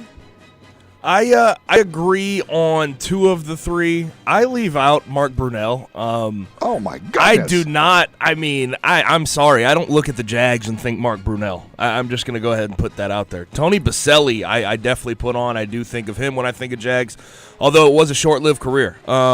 Sort of the opposite of Bruce Matthews. You know, I mean, he was fantastic at playing left tackle. This massive guy, 6'7", like 320. But again, very short-lived career, not very high on a starts list, 3-time All-Pro, 5-time Pro Bowler. Then I went Jimmy Smith as well, and I think when you look at Hall of Fame receivers, he's one of those guys who is certainly borderline, very, very underrated. I think a lot of people sort of understand him as one of the best receivers that did not make the Hall of Fame because he never really had a situation where he was winning a whole bunch. Obviously, if he would have been with the Cowboys, that would have been okay. I think he has a Super Bowl ring from the year with the Cowboys, but he obviously did not play. But again, when you look at who was quarterback for him, and I think Mark Brunell was decent. Mark Brunell was hurt a decent amount of the time, and he had a lot of backups throwing him the ball, yet he was still a 5-time Pro Bowler, and again, 9 years with 1,000 yards receiving. And then my third, just because this was my childhood and I really appreciate the hell out of this guy, Fred Taylor. 13-year career, very, very, very underrated in my opinion. Did a lot for that team. He only had one Pro Bowl somehow with in 7 1,000-yard rushing seasons, and he did really well catching out of the backfield. I think Fred Taylor and Maurice Jones-Drew were guys that I was seriously considering, but I leaned Fred Taylor because I think Maurice Jones-Drew had a better chance to succeed in the backfield and on the team that he was on. So I went Fred Taylor here for my third. Yeah, it's very, very similar to what we did with the Titans. All our lists, I think, were good because all those players were deserving. The Jaguars, a lot less options. Jimmy Smith, you guys painted a nice picture about Jimmy Smith, but I did not put him in to my 3. He was the 4th guy, and I left him out. I think you're absolutely right, Gabe, about Fred Taylor. I think he's one of the most underrated running backs that have ever played the game. He had 7 1,000-yard rushing campaigns. First in Jags rushing in history, 11,271. Touchdowns, he's second with 62. He was the 9th overall pick in the 98 draft. As a rookie, 1,223 yards and 14 touchdowns. Just a guy you could always depend on. He just never got the limelight that other running backs did. I agree wholeheartedly with you guys with Tony Boselli, even though his career was cut short by the shoulder problems. But he was on the all-90s decade team. So he was that good when he played that they're even giving him consideration for the Hall of Fame without playing a massive amount of years. And then I agree with Eli. I went with Mark Brunell. He led the Jags to the Jags, for goodness sakes. He led the Jags to 4 playoff appearances, the AFC Championship game twice. He's the all-time leader in passing yards and touchdown passes. He's thrown for over 25,000 yards, nearly 26,000, and 144 touchdown passes. So, yes, at the end of his career, he ended up being benched and things of that nature, but I'm going to go Brunell. So, there you go. That's our NFL 3 for all. Playoffs in 4 of the first 5 years the franchise was in existence. Yeah. That's darn impressive. In 2 conference championship games. I always like lefties anyway. They always look cool. They look cooler than the right-handed quarterbacks out there. So guys like Boomer and Steve Young and certainly Brunell, just the way they delivered from that different side. He was a sneaky good runner, too. Okay, sir. No, Brunell, you look at his rushing yards. He was like a dual threat guy for them. No, he could. I remember a lot of times the pocket breaking down and him taking off. I mean, it wasn't fleet of feet, but he certainly can move. Any texters reacting to our 3? Raider Corey has Earl Campbell, Warren Moon, Billy White Shoes Johnson. One of my favorite players, friend of the show. Billy White Shoes Johnson. For the Jaguars, Tony Boselli, Mark Brunell, and Maurice Jones-Drew. Yeah, I couldn't put Maurice Jones-Drew in there. It's tough to separate between Maurice Jones-Drew and Fred Taylor for me on those. Yeah, to me, see, Maurice Jones-Drew came in with a lot of hype. I think Fred Taylor was just a guy that, I mean, he was Florida, right? Yeah, Fred Taylor. But he was so underrated. I mean, I just thought he was so underrated. We do have a correct answer in the Humdingers trivia. Let's see and make sure. Yep, there was one person who got it right before the other right answers came in. So congratulations. We'll contact the winner and let you know how you are going to get your prize. There were quite a few people that did get it right, some others that did not get it right. But the most recent major winner that was younger than Colin Morikawa at the time of their major victory was Jordan Spieth. The U.S. Open 2015. He was 21 years old at the time of that. That is the most recent winner that was younger than Colin Morikawa. So congratulations to our winner. Again, you'll be contacted. We'll let you know how to get your prize. By the way, Thursday, our NFL 3 for all teams will be the New Orleans Saints and the Carolina Panthers. Window Genie is the second-hour sponsor of Sports 56 Middays, a trusted name in window cleaning. They're a national brand, but locally, the franchise is run by Kate Robertson, and this is for Memphis, northern Mississippi, all around the area. You need to call Kate when you want to go with Window Genie, and why wouldn't you? They are a trusted name, as I said, and they do so much more than just the windows. But if it's windows you're looking for, they can take care of your home or your business. They clean interior and exterior windows, and they have a streak-free guarantee. But they also clean your gutters. They do pressure washing and house washing. I've said it a million times now. They came over, did pressure washing on my porch, my patio, and it looks spectacular. Pressure washing can really make your home shine. I know a lot of people having little barbecues, get-togethers, in small groups and things over your home, and that'll really make your house shine, like I said. Also, the driveway and things of that nature. Anything you got climbing up those walls, right? You got the walls, you got the grass, the moss growing up there. They will just clean that all off. They do window tinting on your home. They are insured, bonded, a member of the Better Business Bureau, uniformed professional workers, wrapped vehicles. They are COVID-19 conscious. Masks at the door, shoe covers when they enter your home. Make a loved one happy. Make your wife or your husband happy by when they come home from work, all of a sudden they see it's been all cleaned.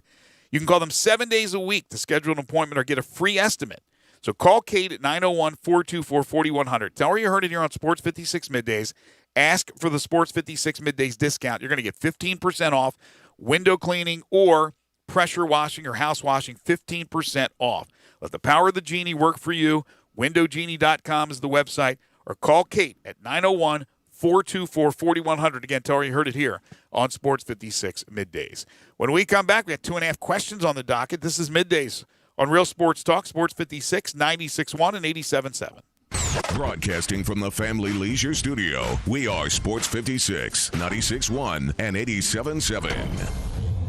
We are Real Sports Talk. Sports 56, 96.1 and 87.7. Available on your radio dial at 560 AM, 96.1 FM, and 87.7 FM. As well as online around the world at sports56whbq.com. Take us with you everywhere on your phone or tablet by downloading the Sports 56 app. And at home, tell Google or Alexa to play Sports 56. Wherever you are, stay tuned to Real Sports Talk. Sports 56, 96.1 and 87.7.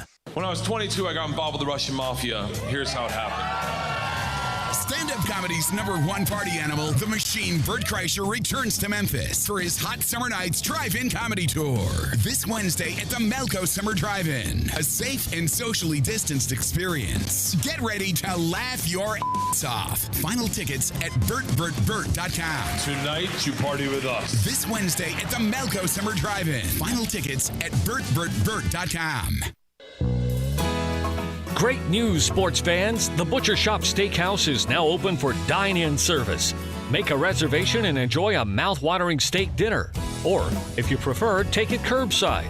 In addition to their fantastic steaks, the Butcher Shop Steakhouse has a variety of entrees, including Canadian lobster tail, crab-stuffed shrimp, pan-seared red snapper, and fresh ground steak burger with portobello mushroom sauce. Planning to cook out? The Butcher Shop Steakhouse offers a great selection of fresh Angus beef, hand-cut steaks and burgers, lamb chops, Atlantic salmon, and more. Make your reservation for dine-in or pre-order for curbside pickup. The Butcher Shop Steakhouse, dine-in, curbside, and delivery. Plus, enjoy the sizzle of top-quality Butcher Shop steaks on your own grill. Call us at 757-4244 and visit our website, thebutchershop.com, for menus and more. The Butcher Shop Steakhouse, Walnut Grove and Germantown Parkway. There's a new commissary in town in Collierville. Germantown Commissary is doubling. Yeah, they're still going to have the old Germantown Commissary by the tracks, but now there's a huge new Germantown Commissary in Collierville at Poplar and Houston Levee Road. It's huge, too. There's a drive-through. There's plenty of parking. No telephone pole to get in your way. A cool patio. It's right by the track, so the tradition continues. And this is a tradition that's been around forever. That commissary is famous for hickory-smoked, slow-cooked Memphis-style barbecue. They've got a private party room at the new one in Collierville. Self-catering still continues. Party packs for $5.95. Basically, the great ribs, the great pulled shoulder, the great deviled eggs. Everything is there in Collierville and Germantown now. So there is now a Germantown and Collierville style of barbecue. It's called Germantown Commissary.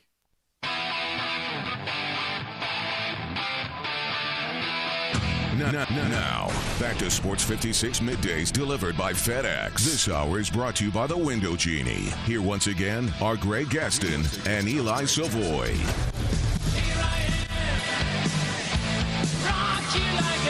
The Brooklyn Nets will be in the playoffs, but there's talk about who's going to coach them in the future. Jacques Vaughn took over, and he's coaching them right now, but he's not a long-term. He's going to be considered, but right now he's not long-term. If they end up keeping him, then obviously he'll get that new deal. But Jeff Van Gundy, Jason Kidd, and Tyronn Lue are reportedly in the running for the Nets head coaching job, according to Yahoo Sports.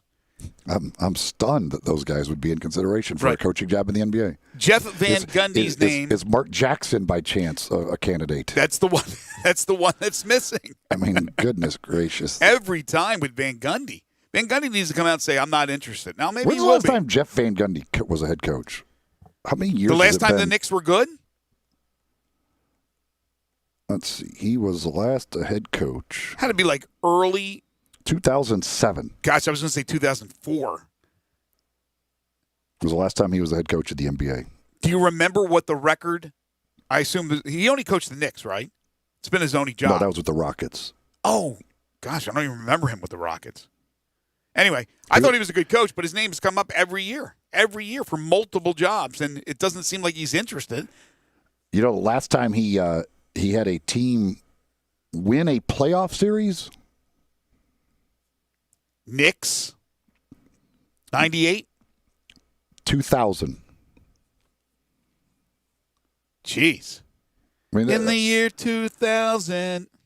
Since then, in the next year, they lost first round. Next year, he resigned. Then he went to Houston, lost first round, missed the playoffs, lost first round.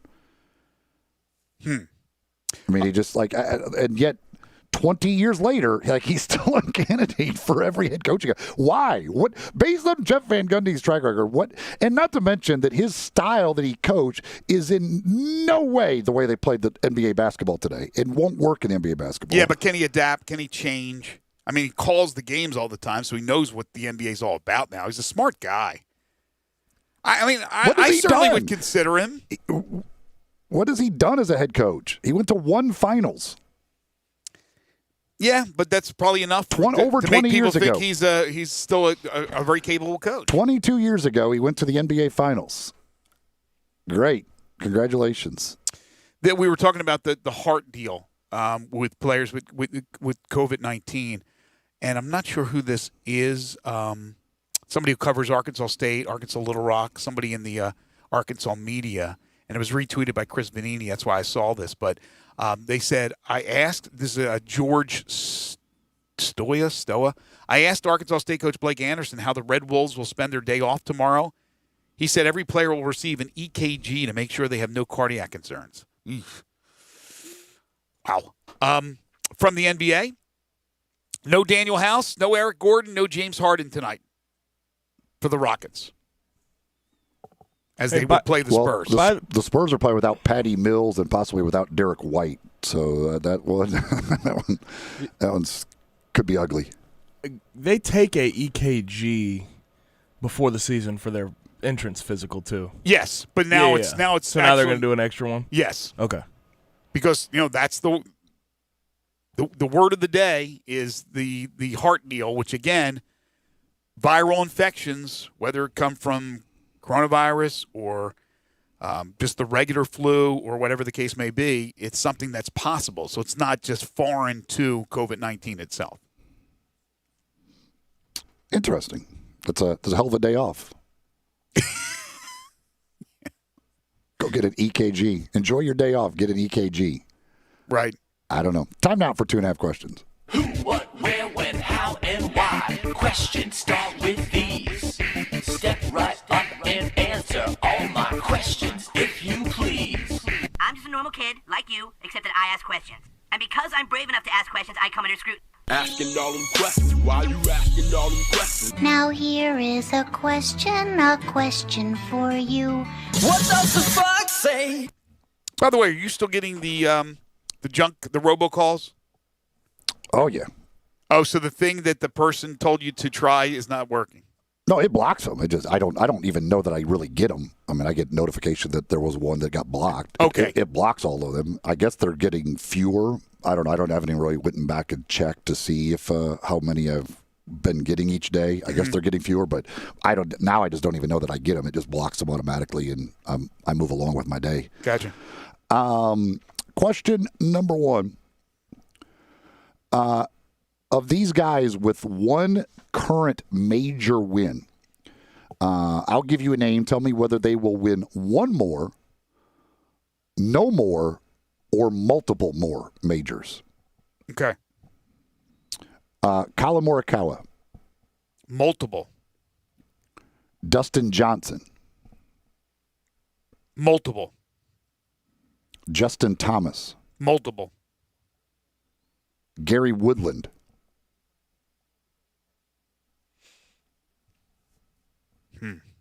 I'm going to say 1. Patrick Reed. 1.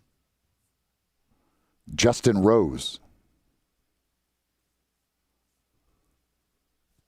That's a tough one. How old's Rosie now? Mid-30s? Late 30s? He looks like he's 60. He's like the opposite of Paul Casey. I don't remember. What year was that British Open when he was like 18? I don't remember. He is 40. He's 40. He's a man. I'll say with Rose, with all these young studs, he's still good. He's still very good. I'm going to say 1. Wow. You've got a lot of majors. Jason Day. 1. Adam Scott. 0. Webb Simpson. 0.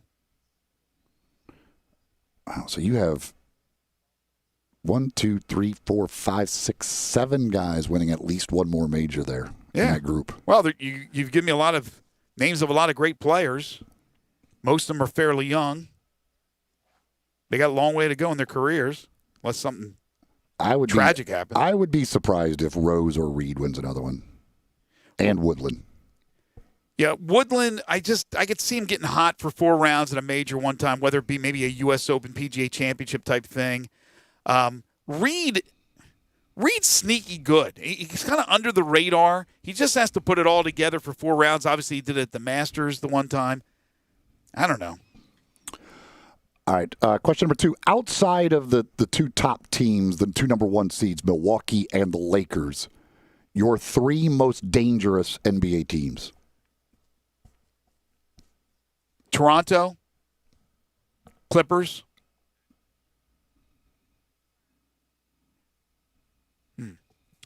Third one's tough. Man, I loved watching Denver last night. I'm not enamored with Houston, what they're trying to do, but they're so talented. I'm going to go. The play the Lakers ran for the final shot last night was a thing of beauty, by the way. It was unbelievable. It was perfectly designed. That's why I like Vogel. I do like Frank Vogel. I'm going to go Denver. I'm going to go Denver. So I'm going to go Toronto.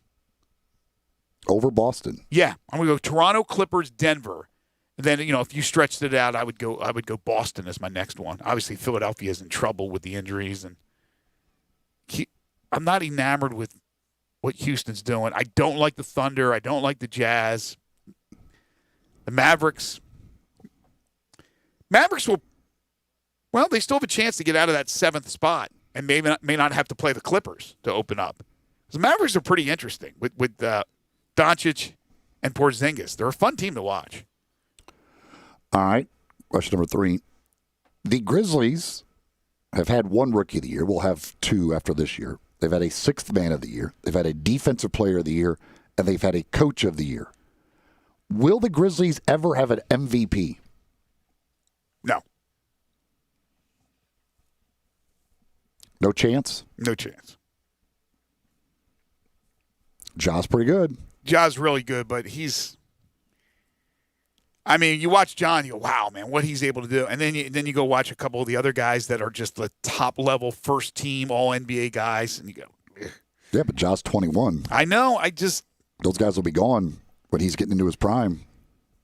I don't know. I don't know if the ceiling for Ja is MVP. I mean, I think there's certainly improvement to come. He's not completely a finished product by any stretch of the imagination. I mean, that last game I watched, I mean, his numbers again were okay, but some of his passing was really, really bad in that game, and he telegraphed things and all that. And he's going to get better with that stuff. And I think the better the players around him, the better he gets as well. But I just don't think he's an MVP guy. When you look at what's there and what's still to come, I don't know. Just don't say it. Do you think Zion ever wins an MVP? No. I don't even know if Zion will have a season where he plays 70 games. He may not. He'll put up good numbers, though. And he'll always get the benefit of the doubt, but I don't see him being a most valuable player either. I mean, right now, obviously with the Greek Freak, what Harden's doing, LeBron at his age is still just a masterful player. But, man, look at Luka Doncic. Like, right now, would you rather have Ja Morant or Luka Doncic? Well, it's Luka. No question. Yeah. Luka, I think, probably maybe one of the 5 best players in the league right now. Yes. And, I mean, as much as I love Trae Young for Atlanta, you think about that trade. I mean, Luka Doncic. Oh, God, that trade was like, that's not even, that was a horrendous trade for Atlanta. Yeah. At the time, though, you wondered, you knew Luka Doncic was going to be good because of everybody who is an expert in the field told us so. When he came over, I saw some highlights of the guy. He looked really good. But, man, he is just spectacular. I mean, absolutely spectacular. Somebody says Ja too unselfish to win an MVP award. Well, but he might become a bigger scorer. He might become a little more selfish as his career evolves. I mean, he's a rookie. I think that's an interesting point that Texter makes, but that's what makes Ja Morant. If he becomes a selfish player, I mean, I don't mind if he's selfish down the stretch because you want Ja with the ball, taking the shots, or at least facilitating, right? You want Ja with the ball. But because Ja is unselfish and finds open guys and makes the right decisions most of the time on the court, that makes him the player he is. So if all of a sudden he's jacking shots, more shots, I don't know if that makes him that much better, that much more valuable, unless, of course, he's shooting threes at just an unbelievable clip. And he shot the three ball pretty well this year as a rookie in the NBA. But, yeah, I would say that he's spectacular. He's going to be fun to watch. He's going to be, I think, even in the West, with all the talent, multiple-time All-Star without even a problem. But as far as the MVP, I just don't see it. We need to take a timeout. We'll come back. We'll wrap up hour number 2. Coming up in hour 3, we'll have our 5 favorite songs. Today's category is Believe.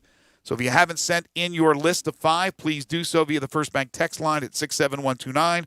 Or if you're watching us live, you can message us with the lists at Sports56 WHBQ on Twitter, Facebook, YouTube, Periscope, and Instagram. This is Sports 56 Middays.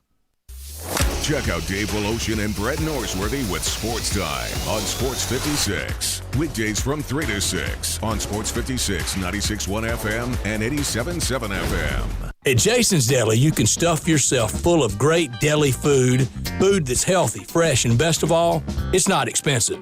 Jason's Deli is all about choice. Whether you're looking for a gluten-free menu, vegetarian sandwiches, healthy kids' meals, or if you'd like to invent your sandwich via the build-your-own selections, Jason's Deli has you covered. And they only use fresh, wholesome ingredients. Choose from the club and specialty sandwiches, paninis, wraps, soups, salads, pastas, and much more. I love the cleanliness in the restaurant, the hospitality, and of course the cost. They have a huge salad bar and great soups, including Southwest chicken chili, fire roasted tortilla, organic vegetable, tomato basil, and many, many more. And if you're planning an event, their catering department is fantastic and can handle any size party. Go check out Jason's Deli's 4 locations. On Ridgeway in the Park Place Center, that's my favorite, on Germantown Parkway in Cordova, at Poplar and Highland, and on Goodman Road in Olive Branch. At First Bank Mortgage, their core purpose is to help you get to a better place. That better place may be a lower monthly payment, that vacation you thought was impossible, or getting into a home with a fenced backyard where your kids can play. To get into your better place, First Bank Mortgage makes decisions right here at home. Dedicated to helping you get to your better place, First Bank Mortgage. Call Daniel Mooney at 901-462-0145 today. NMLS 741022. Equal housing lender. Oh, wow, Bob, that's a lot of work. What? You're waxing your car the old-fashioned way. Why? Because I want the look, the protection, you know. Well, now there's a better way. 303 Touchless Sealant. Spray on and rinse off. You're done in minutes. And it lasts longer than the wax you'll be pushing around your hood all afternoon. Sold. 303 Touchless Sealant it is. Hey, where are you going? Everywhere, Bob. It's a beautiful day. 303 Touchless Sealant. All the protection and shine in no time. Now at O'Reilly Auto Parts. We are real sports talk. Sports 56, 96.1, and 87.7. Available on your radio dial at 560 AM, 96.1 FM, and 87.7 FM. As well as online around the world at sports56whbq.com. Take us with you everywhere on your phone or tablet by downloading the Sports 56 app. And at home, tell Google or Alexa to play Sports 56. Wherever you are, stay tuned to real sports talk. Sports 56, 96.1, and 87.7. Hey folks, I'm Jarrett Carter. My family recently purchased East Memphis Ace Hardware at Quince and White Station, and we're excited to offer the best selection of Big Green Egg and Traeger grills. And then don't forget about our Benjamin Moore Paint Studio and the Garden Center for flowers. Save 60% with our new Duracell key fob replacement program. We have a master locksmith service as well as glass cutting and screen repair. The East Memphis Ace Hardware, located at Quince and White Station behind Three Little Pigs. Now, back to Sports 56 Middays presented by FedEx. This hour is brought to you by the Window Genie. Here once again are Greg Gaston and Eli Savoy.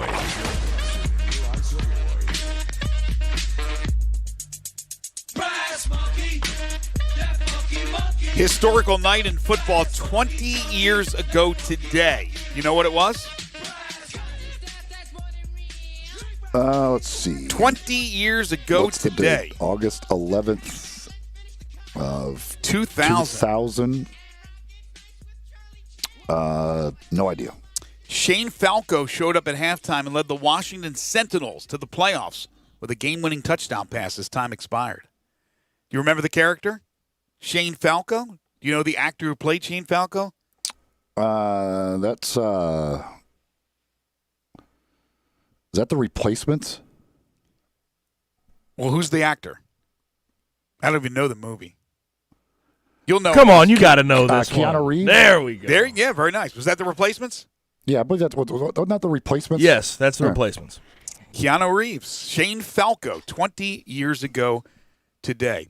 All right, so from the Major League Baseball world, the St. Louis Cardinals and Detroit Tigers doubleheader scheduled for Thursday has been postponed.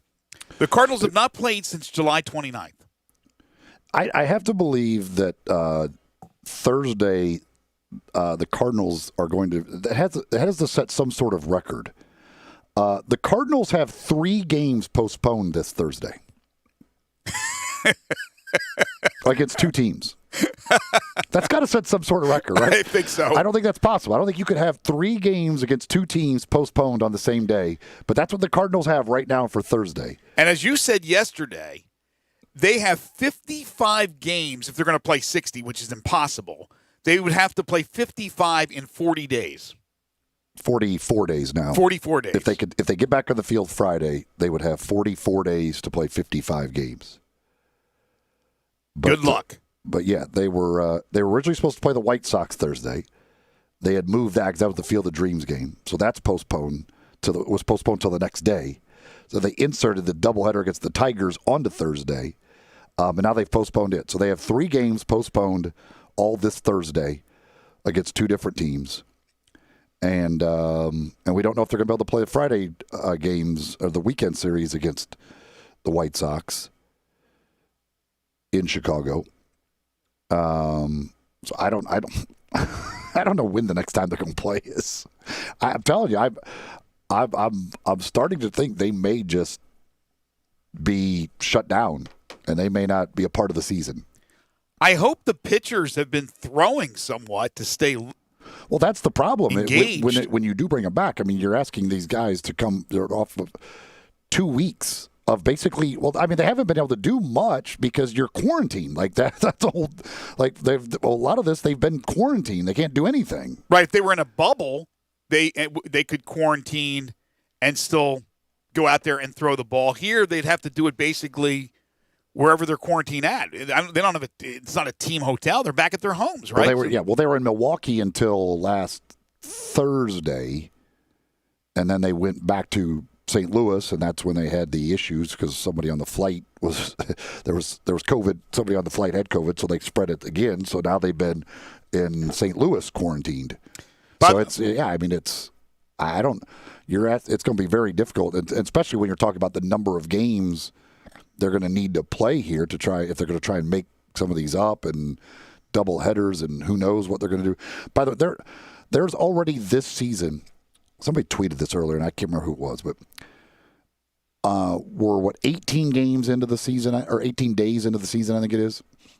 56 pitchers have gone on the injured list already this year and that's non-COVID.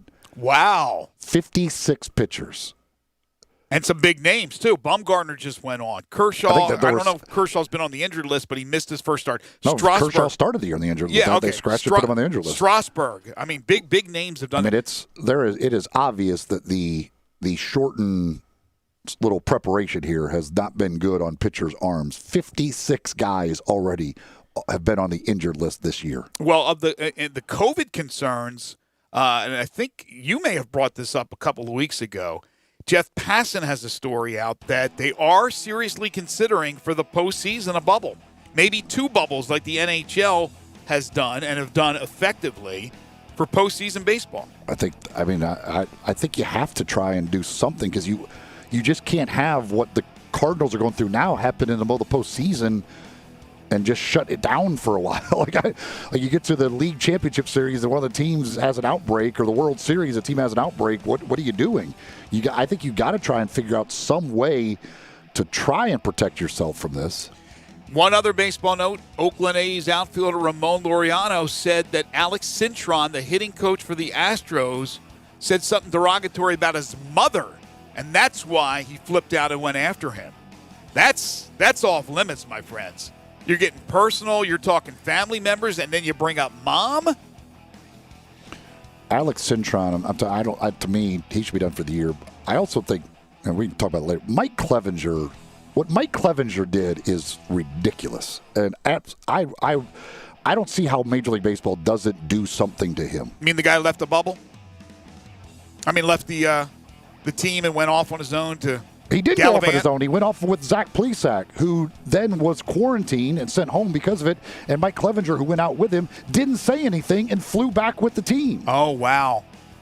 I thought they were 2 separate incidents. No, he went with Zach Plesac. And then even when they sent Zach Plesac home in a car so he wouldn't fly with the team, Clevenger didn't say anything and flew back with the team. And now has been scratched from his start tonight because of it, because they found out. And so they're having him quarantined. But he's already flown with the team. He's put his team in jeopardy. I mean, it's how these people can't make responsible decisions when there's millions of dollars on the line for them and their teammates who they're putting in jeopardy. To me, I don't know if they can, but Major League Baseball needs to do something to him. Hour 3 on the way. We'll kick things off with 5 favorite songs. This is Middays on Real Sports Talk, Sports 56, 96.1 and 87.7.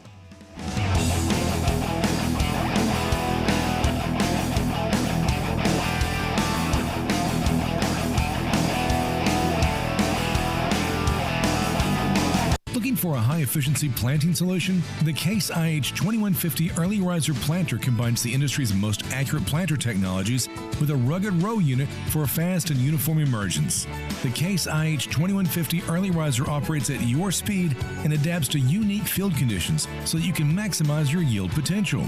Stop in or call Mid-South Ag Equipment at 662-890-3141 to learn more. That's Mid-South Ag, your Case IH Equipment headquarters. You have to be up in 5 hours, 2 hours, 6 minutes. And when you hear, you realize that you haven't slept a wink.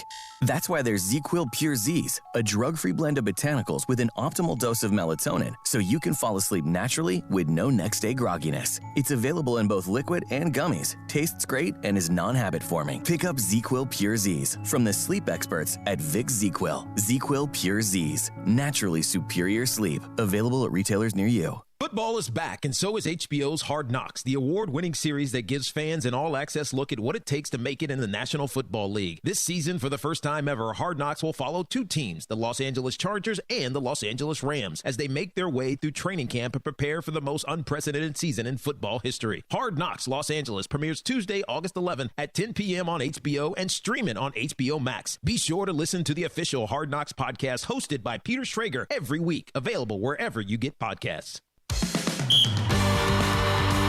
Hi, this is Rob Brown. Join Pete Cordelli and me for Sidelines Saturday mornings, 8 to 10 a.m. on Sports 56, 87.7, and 96.1 FM. We'll cover the Memphis Tigers, the SEC, recruiting. Hey, if they keep score, we're covering it. Check us out on the website at sports56whbq.com and sidelines.live. Sidelines is brought to you by Duncan Williams Asset Management. Saturday mornings, 8 to 10 a.m. Get up and give us a call. DeSoto Auto Sales specializes in late model cars with low mileage. They have the highest standards in the car industry. All of their cars are test driven, checked out from head to toe, unlimited inventory, every make and model. And if it's not on the lot, they'll find it for you. Walk in the door of DeSoto Auto Sales, 5704 Goodman Road. Within 45 minutes, you can test your car, get credit approval, and finish paperwork within an hour. No shortcuts at DeSoto Auto Sales. Kind, courteous employees, a down-home environment. DeSoto Auto Sales cares about your time. Lowest prices in a 350-mile radius. We're living in a world today where time does matter. Visit them online. Check out their referrals. DeSotoAutosales.com. Very proud to serve DeSoto County and other surrounding areas. DeSoto Auto Sales, 5704 Goodman Road. Call 662-890-7184. 662-890-7184. Come on down to DeSoto Auto Sales. Commitment, dedication, perseverance. At FedEx, our people are our strength. Even during these unprecedented times, we are delivering medical supplies, test kits, and the things you need every day. Helping the world move forward together. Strength, what we deliver by delivering. FedEx. We are real sports talk. Sports 56, 96.1, and 87.7. Available on your radio dial at 560 AM, 96.1 FM, and 87.7 FM. As well as online around the world at sports56whbq.com. Take us with you everywhere on your phone or tablet by downloading the Sports 56 app. And at home, tell Google or Alexa to play Sports 56. Wherever you are, stay tuned to real sports talk. Sports 56, 96.1, and 87.7. We are Sports 56 WHBQ Memphis, WIVG-FM Tunica Memphis, and WPG-FLP Memphis, Flynn Broadcasting Stations. Now, back to Sports 56 Middays delivered by FedEx. This hour is brought to you by East Memphis Ace Hardware at Quincy White Station. Here once again are Greg Gaston and Eli Savoy.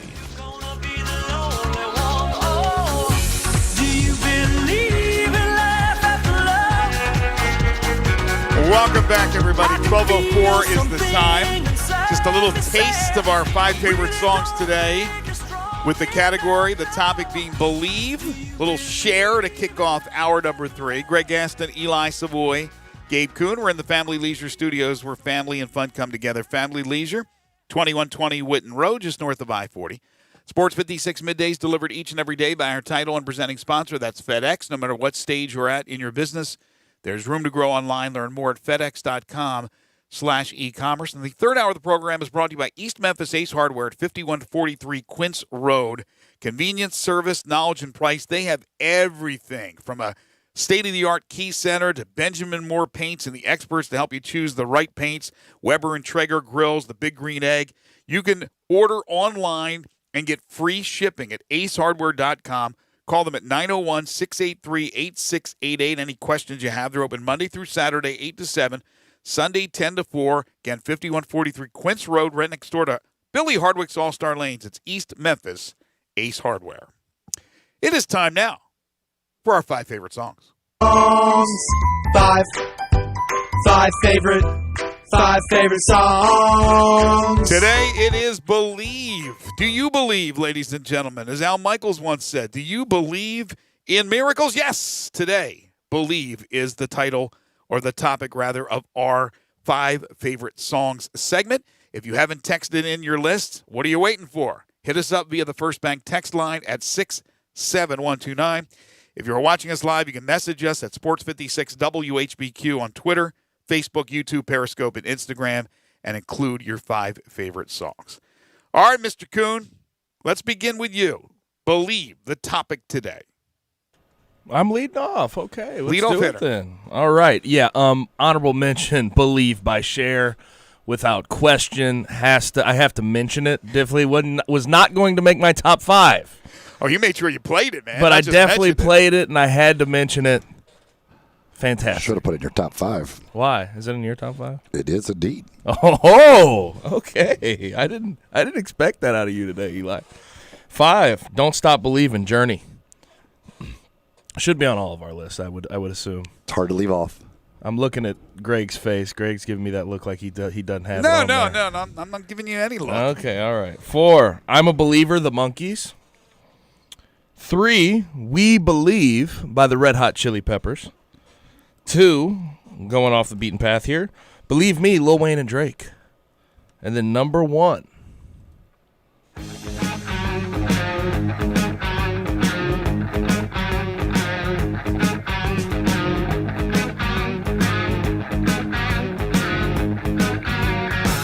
Don't believe me if I tell you, not a word of this is true. Don't believe me if I tell you, especially if I tell you I'm in love with you. Don't believe me if I tell you. Don't believe a word. Thin Lizzy. I wrote this song for you. Thin Lizzy, underrated band. Some other silly pretty girl I'm singing to. Good list. By the way, I thought this was tough. I left off a number of what I thought were good songs. More choices This than topic. yesterday. Yeah. Okay, I'll go second here. Number 5, going a little old school with Do You Believe in Magic by The Lovin' Spoonful. Number 3, this was a classic growing up for me. What happened to number 4? What did I say, 3? 4, okay, number 4. You Made Me Believe in Magic by the Bay City Rollers. Yes, they were more than Saturday Night. You Made Me Believe in Magic by the Bay City Rollers. So you number go from 4. Do You Believe in Magic to You Made Me Believe in A Magic. lot of That's right. magic. A lot of magic going on in your Number list. 3, as you mentioned, Gabe. No, it has to be on your list. Don't Stop Believing by Journey. Number 3. Number 2, I went Monkees, but I did not go with I'm a Believer. I went with Daydream Believer by the Monkees with the late Davy Jones on lead vocals. And here's my number 1. She musters a smile for his nostalgic tale. Never coming near what he wanted to say, only to realize it never really was. She had a place in his life. He never made her think twice. As she rises to her apology, anybody else would surely know. He's watching her grow.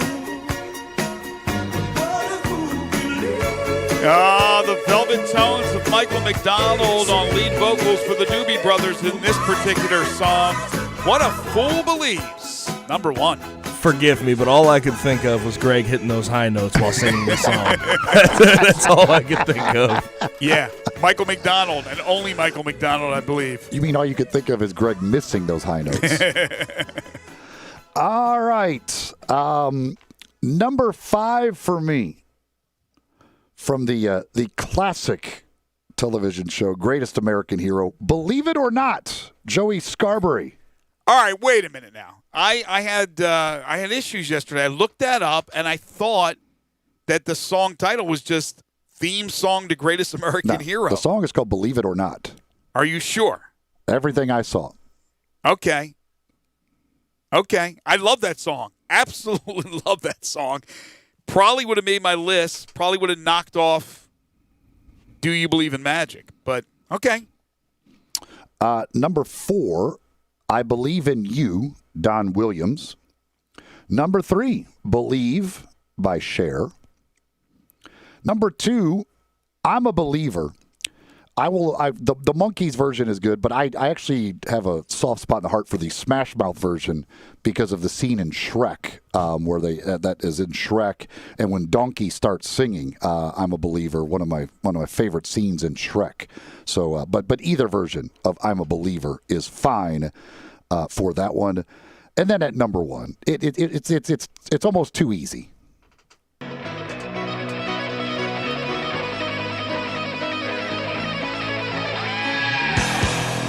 A singer in a smoky room, the smell of wine and cheap perfume. For a smile they can share the night. It goes on and on and on and on. Strangers waiting up and down the boulevard. Their shadows searching in the night.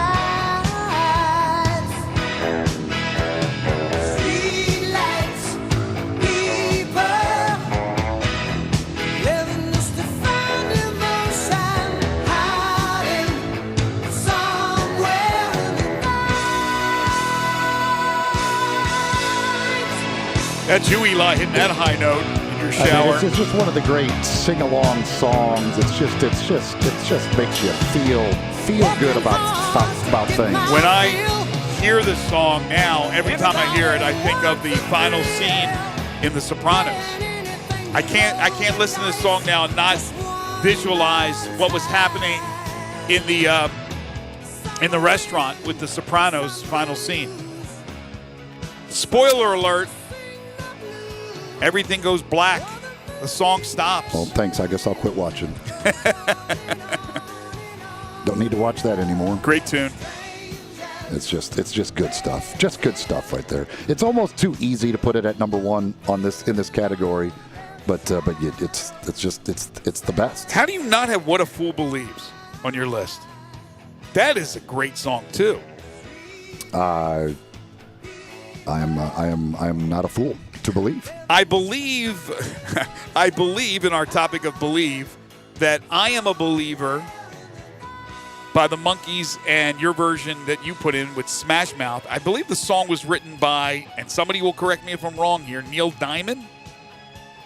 I think Neil Diamond wrote I'm a Believer. But that's how good this category was. It didn't have the quantity that a couple of the really tough categories in the past that we've had, but it had enough where I had to keep off a couple of really good songs, including I'm a Believer. But the Joey Scarberry song, I couldn't find where it said Believe It or Not, but I love that song. Can you get that one queued up for the break, heading to the break? Joey Scarberry, Greatest American Hero theme, Believe It or Not. All right, what do we got from our listeners? Let's see here. And when I hear that song, by the way, what do you think of, Eli? When you hear that song, Greatest American Hero? Come on. I think of the TV show. No, you think of Seinfeld. Well, hold on. George- Hold on. We're going to get this. We got something on that. Okay. All right. I was say, how can you tell him what to think of? Because he Yeah, knows. Hold on. Everything's a sign. I do everything in life's think a of Greatest Seinfeld American reference. Hero. I actually like the show Greatest American Hero. Everything in life you can reference to a Seinfeld episode. Do you, Gabe? Do you even know what Greatest American Hero, that TV show? Do you? I was hoping you wouldn't call me out. No, I don't. I'm William sorry. Catt was Before the your actor. time. Let's see. From the First Bank text line, somebody says, "I still believe in you, Vince Gill, one of the best tenor voices ever." Now, Vince Gill has one I of like the Vince great Gill. voices, just unbelievable. Zed, "Don't Stop Believing." Number 4, What a Fool Believes. Number 3, I Believe in You. Number 2, all right, somebody else texted about this one too. He texted, "You Say I Believe" by Lauren Daigle. So I Googled this thing. The name of the song is just "You Say" from everything I see of it. I do not see anything that includes "I Believe" as a title of that song. So I don't believe that song qualifies. Okay. Number 1, I Believe, Brooks and Dunn. And honorable mention to "Believe It or Not, I'm Walking on Air." So he says, "When You Believe" by Whitney Houston and Mariah Carey. It's stout. Stout, that's strong. It's a strong word. Strong beer. Let's see. Jason, number 5. Believe it or not, George isn't at home. George Costanza. And just because when he texted that in, I literally LOL'd thinking about that. This is for Jason.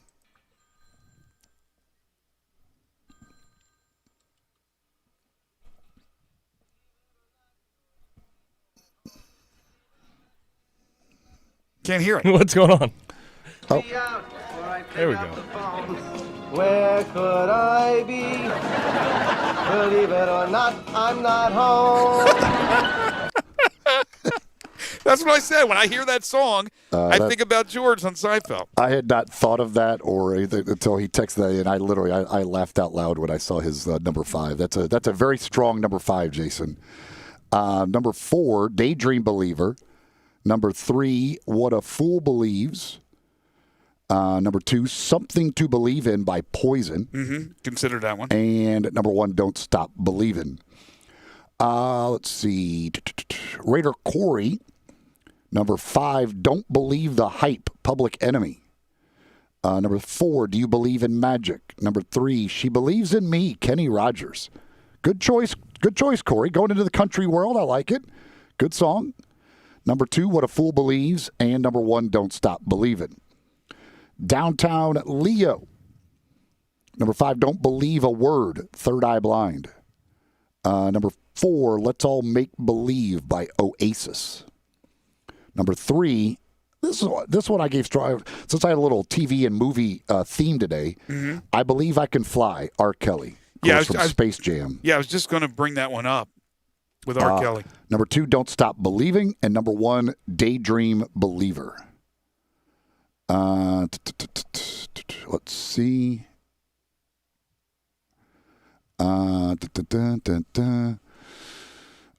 Number 5, Believe by Cher. Number 4, Can You Believe, Robin Thicke. Number 3, I Believe I Can Fly. Number 2, Believe It, Rihanna. And number 1, Help Me Believe, Kirk Franklin. Help Me Believe by Kirk Franklin. That's from Dre. Let's see. He comes with an honorable mention for I Believe in You and Me, Whitney Houston. Yeah, it's anything with Whitney needs to be considered. Ray in Cordova, number 5, I'm a Believer. Number 4, Believe. Number 3, Do You Believe in Love? Huey Lewis and the News. Mm-hmm. That word would have probably been my number 6. That was I'm a big Huey Lewis guy. I think it's one of his better songs. I like that song a lot. Do You Believe in Magic? And number 1, Don't Stop Believing. Bobby in Midtown, number 5, Reason to Believe by Rod Stewart. Number 4, I Believe My Time Ain't Long by Fleetwood Mac. Number 3, What a Fool Believes. Number 2, Make Me a Believer by Patti Smith. Mm-hmm. And number 1, Don't Believe a Word by Thin Lizzy. Let's see. Number 5 here. Somebody says, good afternoon, you mindless mooks. I appreciate it. Number 5, I believe in you, Don Williams. Do you believe in love at number 4? Number 3, what a fool believes. Number 2, do you believe in magic? And number 1, I believe in you, you believe in me, Johnny Taylor. So it's interesting. There's a few that don't have what a fool believes. Or excuse me, that don't have Don't Stop Believing. And then there are others that have it number 1 prominently. But it seems like there's a nice little mixture between What a Fool Believes, Don't Stop Believing, and Do You Believe in Magic?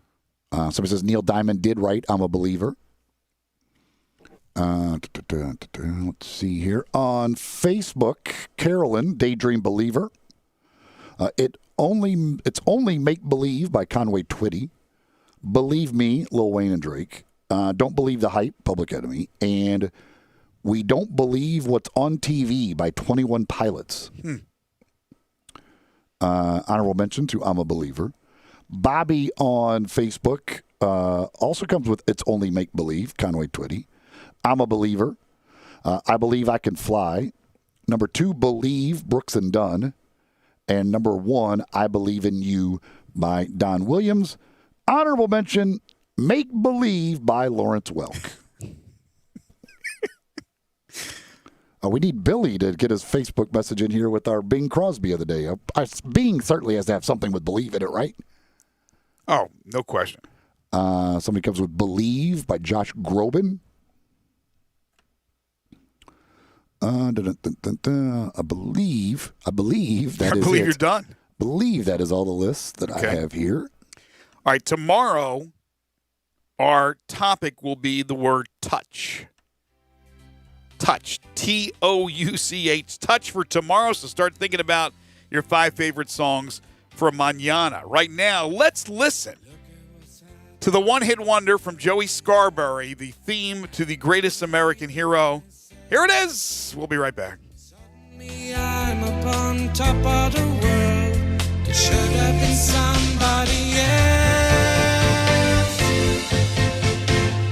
Believe it or not, I'm walking on air. I never thought I could feel so free.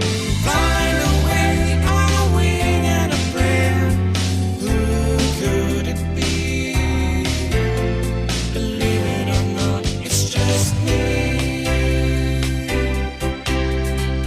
Search Sports 56 on Facebook and give us a like. And follow us on Twitter at Sports 56 WHBQ.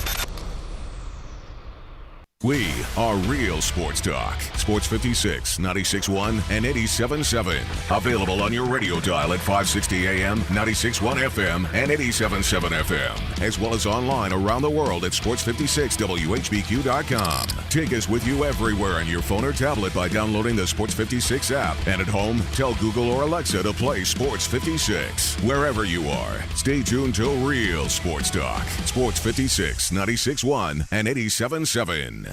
Hiring is challenging. Just ask Dylan Miskowitz, the COO of Cafe Altura.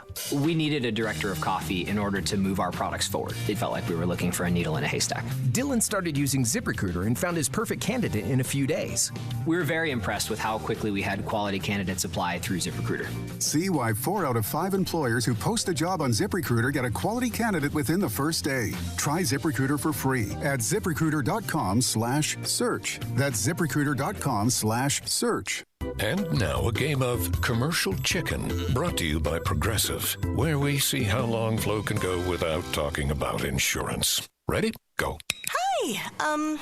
Guess we should talk about something. How's the, vermicelli game in your town? Got any good Vietnamese restaurants? Vermicelli? Oh, it's a noodle. Very good. Drivers who switch to Progressive could save big! Okay, you win. We can't help but save customers money. Progressive Casualty Insurance Company and Affiliates.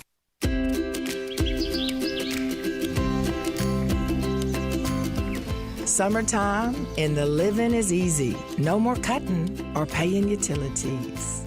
Literally, you guys, Town Village Audubon Park, nestled in the heart of East Memphis, located corner of Park and Cherry, is a beautiful residential neighborhood. Looking for a great place to retire, but you still have a very active lifestyle? Then visit Town Village. Only requirements that you're 55 plus.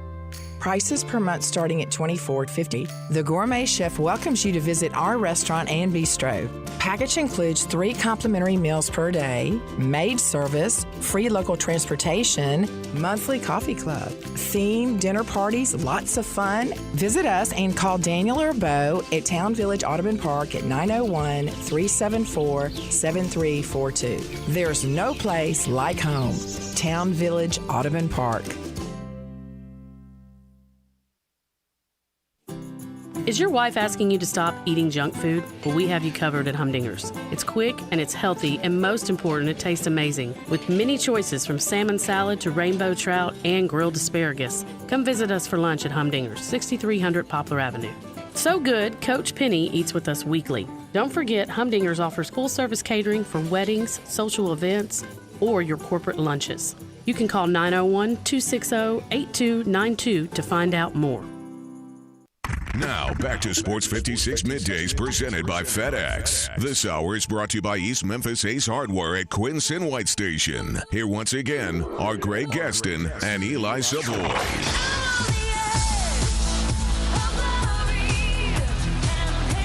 Started thinking about tomorrow's topic already, touch. I wonder if anybody will go with the theme to the cotton commercial, the touch, the feel of cotton, the fabric of my life. It's a great tune. Did have another list here on Twitter from A. Sillyman. Number 5, Can You Believe by Robin Thicke. Number 4, I Still Believe in You, Vince Gill. Number 3, Do You Believe in Love? Number 2, I Believe I Can Fly. And number 1, What a Fool Believes. Nico checks in. He says, I'm late. Just a quick honorable mention to Mr. Chow singing I Believe I Can Fly, parachuting in Hangover 3. And I said Patti Smith. It's Patti Smythe. Yeah. Have you guys seen that movie, Hangover? Oh gosh, yeah. I don't 1, know. 2, and 3. I don't. All of them. I have not seen 3. I don't know that I've seen 3. I know I've seen the first 2. I've seen the first one like 20 times. I can't remember if I've seen 3 or not. I've seen all 3. But by the way, let me mention with Patti Smith. I didn't know. Smythe. No. But I'm saying Patti Smith was.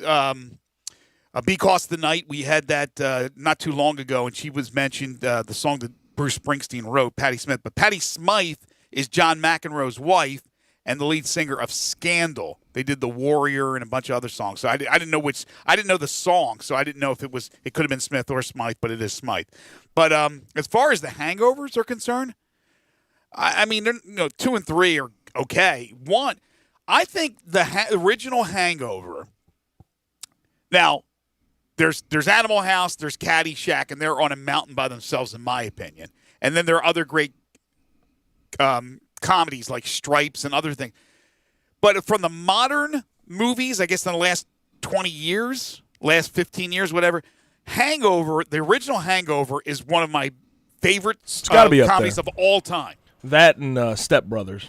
Or like Step Brothers is another one really, really good. Very, very famous, good ones from the 2000s. But I go 2010s more or less. Yeah, I go back with a lot of Mel Brooks movies and things like that. So I always think they're the best. But man, Hangover from like the modern era, I call it, just fantastic. Did you like it, Eli? Somebody says Hangover 3 sucks. Don't waste your time. No, Yeah, I loved the first Hangover. I've watched it probably 20 times. I mean, Hangover, the second one was okay. I'd say I don't think that's why I don't think I watched 3 because I didn't think 2 was all that good, and I was like, they're clearly they're kind of out of stuff. Like there's only so much you can do with this premise. So maybe I saw 3, but if I did, I don't really remember it. Yeah, I would probably go again after my mountain with Animal House, Caddyshack. Then probably the next one would probably be Blazing Saddles. I think I'd go Blazing Saddles after that. There's a lot of good Will Ferrell stuff here. If you're going more recent times, there's a lot to choose. I'd have to if I was doing just my favorite comedies. I love old school. Old school's great. Will Ferrell. Yeah, I mean another one. Yeah, Talladega Nights is fantastic. I think going away from there. See, then to me, I love the old. They're not as new as those, but like some of like the Chris Farley stuff, Adam Sandler stuff. I think like Happy Gilmore and Tommy Boy and some of those movies I think are absolutely hilarious. Yeah, the more of these that you bring up now, the more I think of Wedding Crashers. Crashers. More that I like. Yeah, I think Wedding Crashers is great. Yeah, there may be more from the last 20 years, 25 years than there was from my childhood, but still nothing will top, in my opinion, Animal House and Caddyshack. But those are all good comedies. Got Love all of them. some texts here on the from 2.5 questions. Somebody says, sorry guys, I think Patrick Reed has a better chance at a major than Dustin Johnson going forward. Well, I think certainly Patrick Reed, and that's why I picked Patrick Reed to win one. Dustin Johnson, that overall talent, I mean, he was right there, couldn't come through because of Morikawa's heroics, but he was right there to win another one on Sunday at the PGA. But I think the person's right about Reed. I think Reed kind of flies under the radar because a lot of people don't like Reed, but Reed's got the skills to be able to win multiple majors, no question. Somebody else says Dustin Johnson is 36 years old. The prospects of him winning two or more majors aren't great considering nobody wins majors after 40. I can certainly say for him, like he is one of the veterans out there now. Mm-hmm. But I mean, to me to say Patrick Reed has a better chance. Dustin Johnson finished second in 2 of the majors last year and just finished second in the PGA Championship. Yeah, I wouldn't go that 3 far. of the last 5 majors that have been played, he has finished at least in a tie for second. So I don't to say Patrick Reed has a better chance than Dustin Johnson. I don't see how you could say that. No, look, you got to complete the deal. You have to finish, but you also have to be in the position in the first place. And Reed's been really good. He's been up there in a number of majors. He won, of course, a green jacket. And I do like his prospects of winning another one. But, no, I agree with you. Even at Dustin Johnson's age, he still has a number of good, solid years and has done so recently, made runs at winning other majors. He only has one, right? Dustin? Yeah, how many does he have? He has one. That's what the whole question was, everybody that has one major. That's right. Somebody else says, can you tweet Greg's he's not an MVP, so Jock calls him out after the next good game? Gabe said that to me during the break. I don't think he's going to win. The question was, is he going to win an MVP? Well, there wasn't just him either. It was, will the Grizzlies ever have an MVP? Right, but my point about Ja directly is I don't think he'll win an MVP. I think he's great. I think he'll be a multiple All-Star. And the Grizzlies are in good hands with him, but I don't see him being the most valuable player of the league. I mean, that's a lot to ask for when you look at the talent that's in the league and the young talent that's in the league. Plus, you're only as good as your teammates. You have to have a lot of good talent around you to make you better. And they have good talent, but they don't have the amazing amount of talent, the array of talent that some of these other teams have and will have. They're not going to go out and get a couple of stars to go around him. The question could also be, even if Ja someday does win an MVP, does he do it with the Grizzlies? Oh, don't you start now. That's worse than me saying that he won't win an MVP.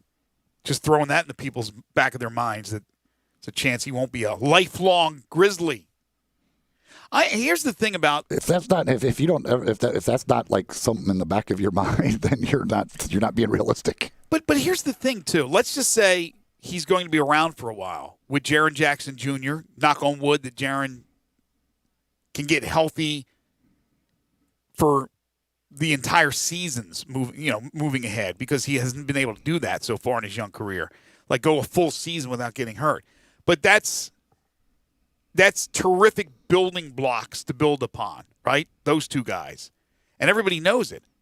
But there's not a team basically out there in the West that doesn't have a budding star or players that are capable of maybe being in an all-star game and things of that nature. I mean, even Sacramento and Phoenix we know of, and even the teams that are below the Grizzlies. So they have to add, and they're limited on what they could do. And then they also have to figure out some of the guys that they have, what's the long-range plan? I know they gave Dylan the contract extension, but is he really the guy? Is that the guy? So there's a lot of – it's not a slam dunk that the Grizzlies are even back into this position that they are this season next season because of the improvement of some of these other teams. They probably won't. Right. So that's why I think I know becoming the eighth seed is a death sentence against the Lakers, but at least it'll be fun to watch. Even if they get destroyed, it's still like you got there. You overcame a lot of doubters, including myself and many others, that they wouldn't be in this position. So that's why I think if they don't make it, especially if they don't make it to the play-in game, even with the injuries, that's a disaster because the first 3 games they had Jaren Jackson Jr., and they never had Justice Winslow at all this season, so he wasn't even he was an added bonus. Now, Tyus, and I said it from the beginning here, people that listen to the show, that loss was going to be a lot bigger than people thought because who was going to be that backup point guard?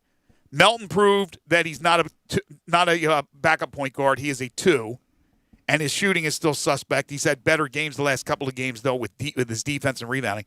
And Kyle Anderson is not a point guard. And Kyle Anderson in those scrimmages, knocking down those 3, it was fool's gold. He hasn't been the same. I hope today, if they are struggling offensively, that Taylor Jenkins lets Josh Jackson. No, that's not going to happen. I know, but I wish he would let him play because he has a chance to knock down 5 threes or go over. But he has a chance. He's an athlete. He's versatile. I mean, Anthony Tolliver's like stand behind the arc and knock down or miss a 3. That's it. I don't know what else he brings other than veteran leadership, maturity. But they got to pull out all stops, man. This is the one because I just have a feeling that Milwaukee is going to play Giannis and go full strength because, again, they're going to not play him, I don't believe, against Washington. And Boston today, I expect them to play all the guys because their game on Thursday to end their seeding segment of the bubble is Washington too. But again, Boston is interesting because with Boston having possibly the Grizzlies draft pick, knocking the Grizzlies out of the playoffs improves that draft pick for them. If you want to look at it that way, they could also think we really don't want the Grizzlies draft pick this year, so we need to get them in the lottery, and maybe they'll get lucky and they'll get to keep their draft pick. Yeah, but is that going on? Is these guys aren't thinking about that 1 second? You know, they're out there playing on the. It's not. I know it's not about the players. You always take when I say these things as if it's the players thinking this. It has nothing to do with the players thinking it. Well, I can't imagine even Danny Ainge telling Brad Stevens, "Don't play these guys because we want the better position for the draft pick." No, they would need to play them. They need to beat the Grizzlies. Or whatever it is, whatever the scenario is. I can't imagine that. Right now, they're worried about their matchup in the postseason. Who they're going to play first, But I don't think the Bucks are going to play anybody against the Grizzlies. So I don't really necessarily believe today is. They've been that bad. Big of a deal. They have not played well, and the Greek Freak missed the last game with an injury. So I think they want to have a nice dress rehearsal. So we'll see. But today you win. Here's the scenario, by the way. Possible clinching for today. Memphis clinches a play-in game with a win or with losses by Phoenix and San Antonio. We already know that Phoenix today is playing the Sixers without Joel Embiid. Of course, Ben Simmons is home now. He just had surgery the other day. And the Blazers, no, it's San Antonio. San Antonio's playing Houston. And we know that James Harden, Eric Gordon, some others aren't playing. So I don't think it's going to be from that scenario. I think it's going to be them having to win. Portland clinches a play-in game with a win and with losses by Phoenix and San Antonio. Phoenix is eliminated with a loss and a Portland win. San Antonio is eliminated with a loss and a win by either Portland or Phoenix. Those are the scenarios for today.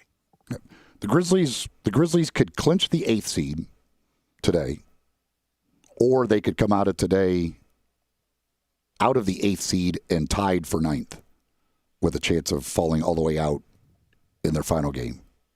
And it's all going to be decided by like 8 o'clock tonight because Grizzlies play at 4, Spurs play at 1, Suns play at 3:30, and Portland plays at 5:30. Mm-hmm. So it's all going to be the Grizzlies and all their things they care about will be decided by 8 o'clock tonight. But there's a lot of different things that could come out of today's action. And then in the final game for all these teams, the Grizzlies play the Bucks, the Spurs will play the Jazz, Suns have the Mavericks, and Portland has the Nets. So if Portland can beat Dallas today, they have the toughest game today because Dallas is going to play their guys because they're still playing for something. Mm-hmm. But Portland has certainly the weakest final game of that group. I wouldn't bet against him. Not when you have a star like Damian Lillard. I know he missed the free throws 2 games ago, but boy, he came back with authority that next game, scoring 51. Somebody says, "Why are they not playing Josh Jackson?" They just don't. I don't think they really believe in him. That's why. Yeah, I think I think it's over for him with the Grizzlies because they haven't played him. I think they've come to the conclusion that he's not part of their future plans. And I'm a little disappointed. I thought Josh Jackson, before COVID-19 hit, was an integral part of those backups. That second team, I thought he did some good things. And again, I would love for them to do an about face today and play him off the bench and tell him, listen, go out there and score. Because the last time he played, which was a few games ago, he just went out there and kind of went through the motions. He didn't take one shot. And I know he's pretty good as far as passing up the ball. He looks for the open man. But I'd like to see Josh go in there, use his athleticism, and give them a spark off the bench. But it just doesn't look like when you're out of favor, you're out of favor. I mean, look at Guterich. Like he's terrible. But at the beginning of the season, he was firm. They went through camp with him, with Taylor Jenkins and that staff having Guterich firmly in the rotation, and then he starts out and he's like, he can't hit one, he can't find the ocean from the pier, and then he was out of the rotation, and he's been out of the rotation. I mean, he plays mop up, but he hasn't played since. So once you get out of the rotation because of something that the coach doesn't like, it's hard to get back. And when you're a free agent, it's hard to believe that he's in the future plans. Yeah, I mean, I don't, for whatever reason, I just don't think there's a whole lot of confidence in Josh Jackson. And I mean, I don't, in this bubble setting, I mean, they're just kind of committed to what that rotation is, and that's what they're going to go with. Because if you were going to do something different, certainly when you started the way they did, you would have been making some changes if you thought it was needed, and they've just kind of stuck with the same rotation throughout, and Josh just isn't part of that. And then even with it, once you had the injuries, the injury to Jaren Jackson Jr., certainly if you were going to go to Josh Jackson, that would have been an opportunity because you had minutes that opened up, and they still didn't go to him. So they right now there's just not the confidence in him. You could have confidence in the Case IH Farmall series of tractors, though, for whatever chores you need to get done. They are tough, reliable tractors. The place to get them, Mid-South Ag Equipment. They've got the full line of Case IH Farmall tractors. Plus, they've got Bush Hog cutters, Bush Hog zero-turn lawnmowers, and so much more. From new equipment to pre-owned equipment, service on your current equipment, they do it all for you at Mid-South Ag. They're located just south of Collierville on Goodman Road. It's a half mile west of the 269 or the Goodman Road exit off of I-269. You can find them online at midsouthag.com. Check out the complete inventory online. See what specials, what deals they've got going on right now by going to the website. Again, it's midsouthag.com. But they are the experts, and they've got the best in the business at Mid-South Ag Equipment. One more segment to go before we wrap it up and turn things over to John Harden. We'll do that when we return. This is Middays on Real Sports Talk, Sports 56, 96.1, and 87.7. We are Sports 56 WHBQ. Listen to us daily on AM 560, 96.1 FM, or 87.7 FM. If you're going on vacation, making a college campus visit, or if business takes you out of town, there's just no better place to board your dog than Barks and Recreation, 965 Ruddock Cove between Bud Davis Cadillac and the Blue Plate Cafe in East Memphis. Boarding, daycare, grooming, we have the best of everything at Barks. Indoor-outdoor kennels so your family member can go in and out as they please. Indoor and outdoor play areas. 4 walks a day. group play, and individual attention from the best staff in the Mid-South, which includes an overnight staff to ensure the safety and comfort of your pet 24 hours a day. All reasons to choose Barks and Recreation above all other boarding and daycare facilities. BarksDaycare.com or 509-0909. Check us out and make your reservations now at BarksDaycare.com. If your dog could speak, he'd say Barks.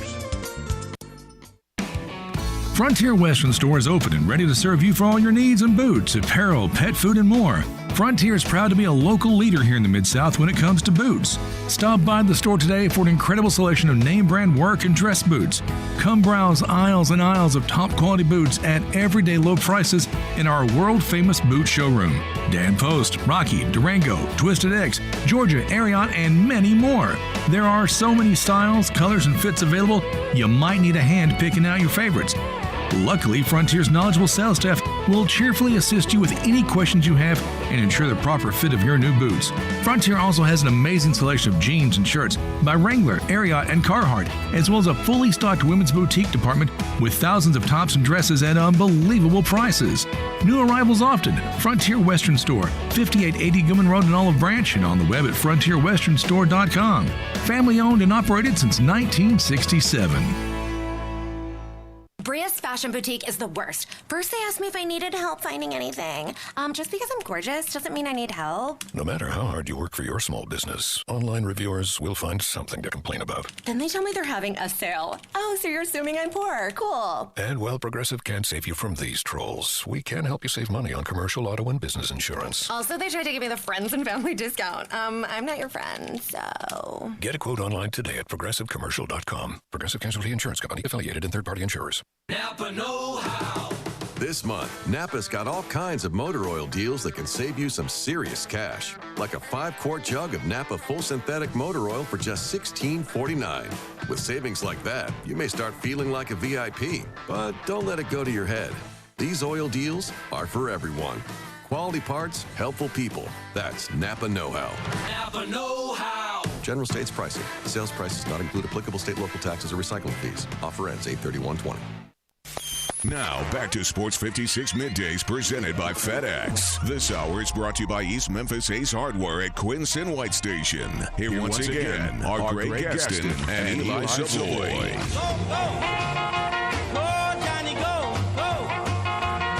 James Graham III is a Memphis Tigers recruit. He's a 6'8", 210 power forward out of Wisconsin.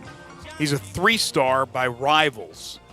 Said, I would like to thank all of the schools that have recruited me. I will be committing on Monday, August 17th at 10 a.m. I will be deciding between Auburn. He puts Madison here, right? Auburn, obviously Wisconsin, Maryland, and Memphis. So Memphis makes the Final Four for James Graham III. So we got a text from somebody that we were talking about the movies, and they said, very few movies are worthy of 3 installments. So what movie series have worked with at least that have been strong at 3? Rocky, certainly. Yeah, a lot of people don't like Godfather 3. It's long and tedious and boring to some regards. It's in Italian for the most part with, the text that you're going to have to read. I think it's okay. So it's close. Godfather's close with the 3. The first 2 won Academy Awards. So for me, I think I'll go Batman Begins, The Dark Knight, and The Dark Knight Rises was pretty good. That's 3 installments. How about Police Academy? Went like 9 of them, I think. Police Academy has forever. I can't remember. I actually liked Police Academy movies. I can't remember how many of them I really liked, though. I can't remember if they got bad when they got bad, because at the end they were terrible. No, they were searching, right? They were trying to get a money grab. But man, some of the characters in Police Academy were just great. The one guy who was the police, I don't know if he was the police chief. He was the guy that Gutenberg and them, they always picked on that one dude. He was the main antagonist. He was the main guy, the bad guy, but he was part of the police department. Do you know who I mean? God, what's his name? I can't. The only thing I could really remember is Dan Yeah, the real old guy. Michael Winslow making all the funny noises. Winslow, Bubba Smith was in that. And of course Gutenberg was the ringleader. The guy who always loved the guns. Always shooting the guns. Somebody says Fast and Furious. I've never watched the Fast and Furious. So I haven't don't know. seen one. I will say this: they 3. I'll give them 3, but then after 3, it gets sort of shaky. Okay. What about Mission Impossible? I don't know. What about Lethal Weapon? Couple of different folks. I got one on Twitter, one on the text says the Bourne series. I was just going to say that. I was just going to say Matt Damon series. I couldn't remember Bourne. Yeah, I love those. They've been terrific. Absolutely terrific. Somebody says Blade, barely with Blade Trinity. I saw the original Blade, which was good. What's that, Wesley Snipes?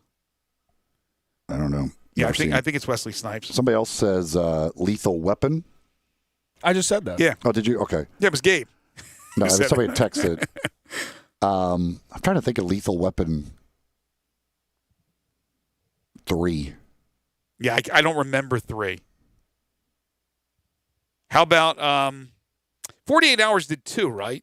Then he do another 48 hours, or am I making that up? There was 48 hours and another 48 hours. I don't think there was a third one. Right. Somebody else says Lord of the Rings. I don't. Oh yeah. That's not my cup of tea. Never Austin seen any of them. Powers. Austin Powers. Let's is good. do it. I like Austin that. Powers. I like. Did what's his name? Mike Myers, where he's the hockey player. Did they do 3 of those? You know, gosh, Mike Myers. He puts on the concert, and the Aerosmith comes to the concert. I have no idea what you're talking about. Come on, somebody help me out there. Mike Myers does what? Mike Myers, he's like the hockey player. And then Garth is his sidekick.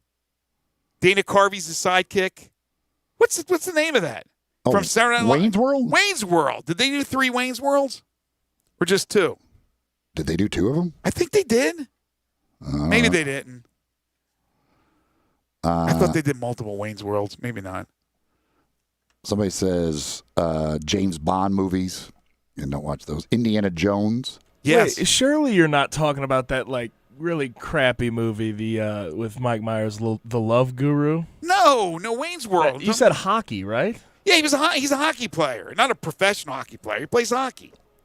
Somebody says Star Wars. Yes. I don't like all the Star Wars, but the first 3? Ocean series. The Ocean's 11, Ocean's 12. Was there Ocean's 13, I guess? Was that right? Yeah, then they did the one with all the women, too. But I like the original. On Police Academy, Nico says, I think his name was Hauser and his sidekick was Proctor. Yeah. Oh, gosh. Downtown Leo also throws in the Fokker movies. Yeah, I wasn't a big fan of Meet the Fockers. It was funny, but De Niro seemed out of place, but I guess he made a good curmudgeon. A couple folks say Jaws. Jaws. Yeah, I don't remember Jaws 3. Yeah, I don't remember. Yeah, I mean, once you have the shark attack one time, it's American Pie movies, maybe. That's another funny one. The original American Pie. Then they had American Wedding, which was the newer one. Yeah, I'm not the first. The first 2 were good. I don't know about American Wedding. It is hard, but I mean, while there are some, it's hard to do 3 of a movie and make them all, make them good, make them all good. Yeah, I think the Lord of the Rings trilogy was good. And I'm not into all that kind of stuff, but I'll watch those, like Star Wars and everything. I don't go crazy over them. John Wick, somebody says. I've watched all those. I always enjoy that with Keanu Reeves. I don't watch enough movies to know any of these. If Keanu Reeves is in it. Does Taken have three versions? Taken's got 50, don't they? And he's always losing something. Yeah, it's always he's losing kidnapped so much. He's losing a kid or he's losing a dog. Stuff like that. It's like, how many times can you do the same thing? Like, yeah, we get it. They were taken. I got it. Home Alone did how many? Home Alone. Yeah. How many times you lose your kid? That should have been stopped after. Well, they had a lot of kids. And it's always the same kid. What was his name? Macaulay Culkin's his real name. What was his? Oh gosh, I can't think of the. I should know Kevin. this. Kevin. Yeah, Kevin Yes, just keeps Kevin. getting lost. He's the misfit of all the kids. The first one about, I will say though, the first one of those was really good. It was hilarious. Like I really enjoyed the first one. Yeah, the Pesci Daniel Stern combo as the crooks, they did a great job. Like that, like some of the things that he did in like the battle with them, that was pretty funny. I still need an explanation of why Joe Pesci was like the 80s, 90s tough guy. I mean, he's like not a very big guy. You can't. Yeah, but that was like back in the day. James Cagney was always the tough guy. He was another small dude. I tell you, my brother was small. He was like the toughest dude in the city. I mean, so don't always look at the, what do you call it? Don't always look at the dog and the fight in the dog, not the whatever it is. The size of the dog, the fight in the dog, man. I just made that up. I think I just made up a saying. But you know what I'm saying. It's don't look at the size of the dog in the fight, look at the size of the fight in the dog. Don't judge a book by its cover. I'm getting them all mixed up here. New Life Medical Center doing primary and urgent care and many other things, including testosterone replacement therapy. They can treat joint pain, high blood pressure, type 2 diabetes. They've got take-home sleep apnea studies. Mentioned the testosterone replacement therapy. That's what I go see them for each and every week. 45% of men over the age of 30 have low testosterone, and it's easy to get checked out and easy to get that taken care of, and it will help you feel better when you get your testosterone back to normal levels. New Life Medical Center is at 9160 Highway 64. They're open 7:30 to 5 Monday through Friday, 9 to 1 on Saturday. The phone number 213-0100 and online at newlifemedcenters.com. Time now for one final thing. Before Greg and Eli get out of here for the day, they each have one final thing they think you should know to make it through the rest of your day. So here are Greg and Eli with one final thing. So nothing new to report on the college football front as far as any decisions made by Power 5 conferences. Some are meeting, some are not. But according to a lot of people on Twitter, the Big Ten has had some contentious meetings in the last few hours that they're really going at it, trying to come to a conclusion what they want to do. But right now, still nothing concrete yet on what the Big Ten is going to do, and that could keep the dominoes rolling. I don't know if by the MAC and Mountain West pulling out does anything for Power 5 conferences, but if you lose one Power 5 conference like the Big Ten, and it looks like if the Big Ten leaves and moves to the spring, that the Pac-12 would follow. What would it do for other conferences? And you mentioned this earlier, Eli, from the ACC. The word yesterday from the ACC was that we're definitely playing. We're absolutely intending to play this season. Well, a top ACC medical advisor, Dr. Cameron Wolf, tells the Sports Business Journal that he sees a safe path for college football to be played despite COVID-19. Wolf expressed confidence that college football can mitigate the risk of players and staff spreading the virus. All right, now I have to read a couple more of these texts just because now people are speaking my language on some of these movies, and I can't believe I didn't think of them. Vacation certainly has, oh gosh, yeah, that should be at the top. Yeah, that was I can't believe it didn't come up with that one.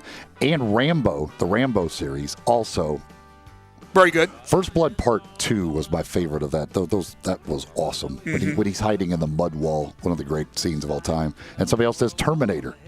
You got Stallone. You got to have Schwarzenegger as well.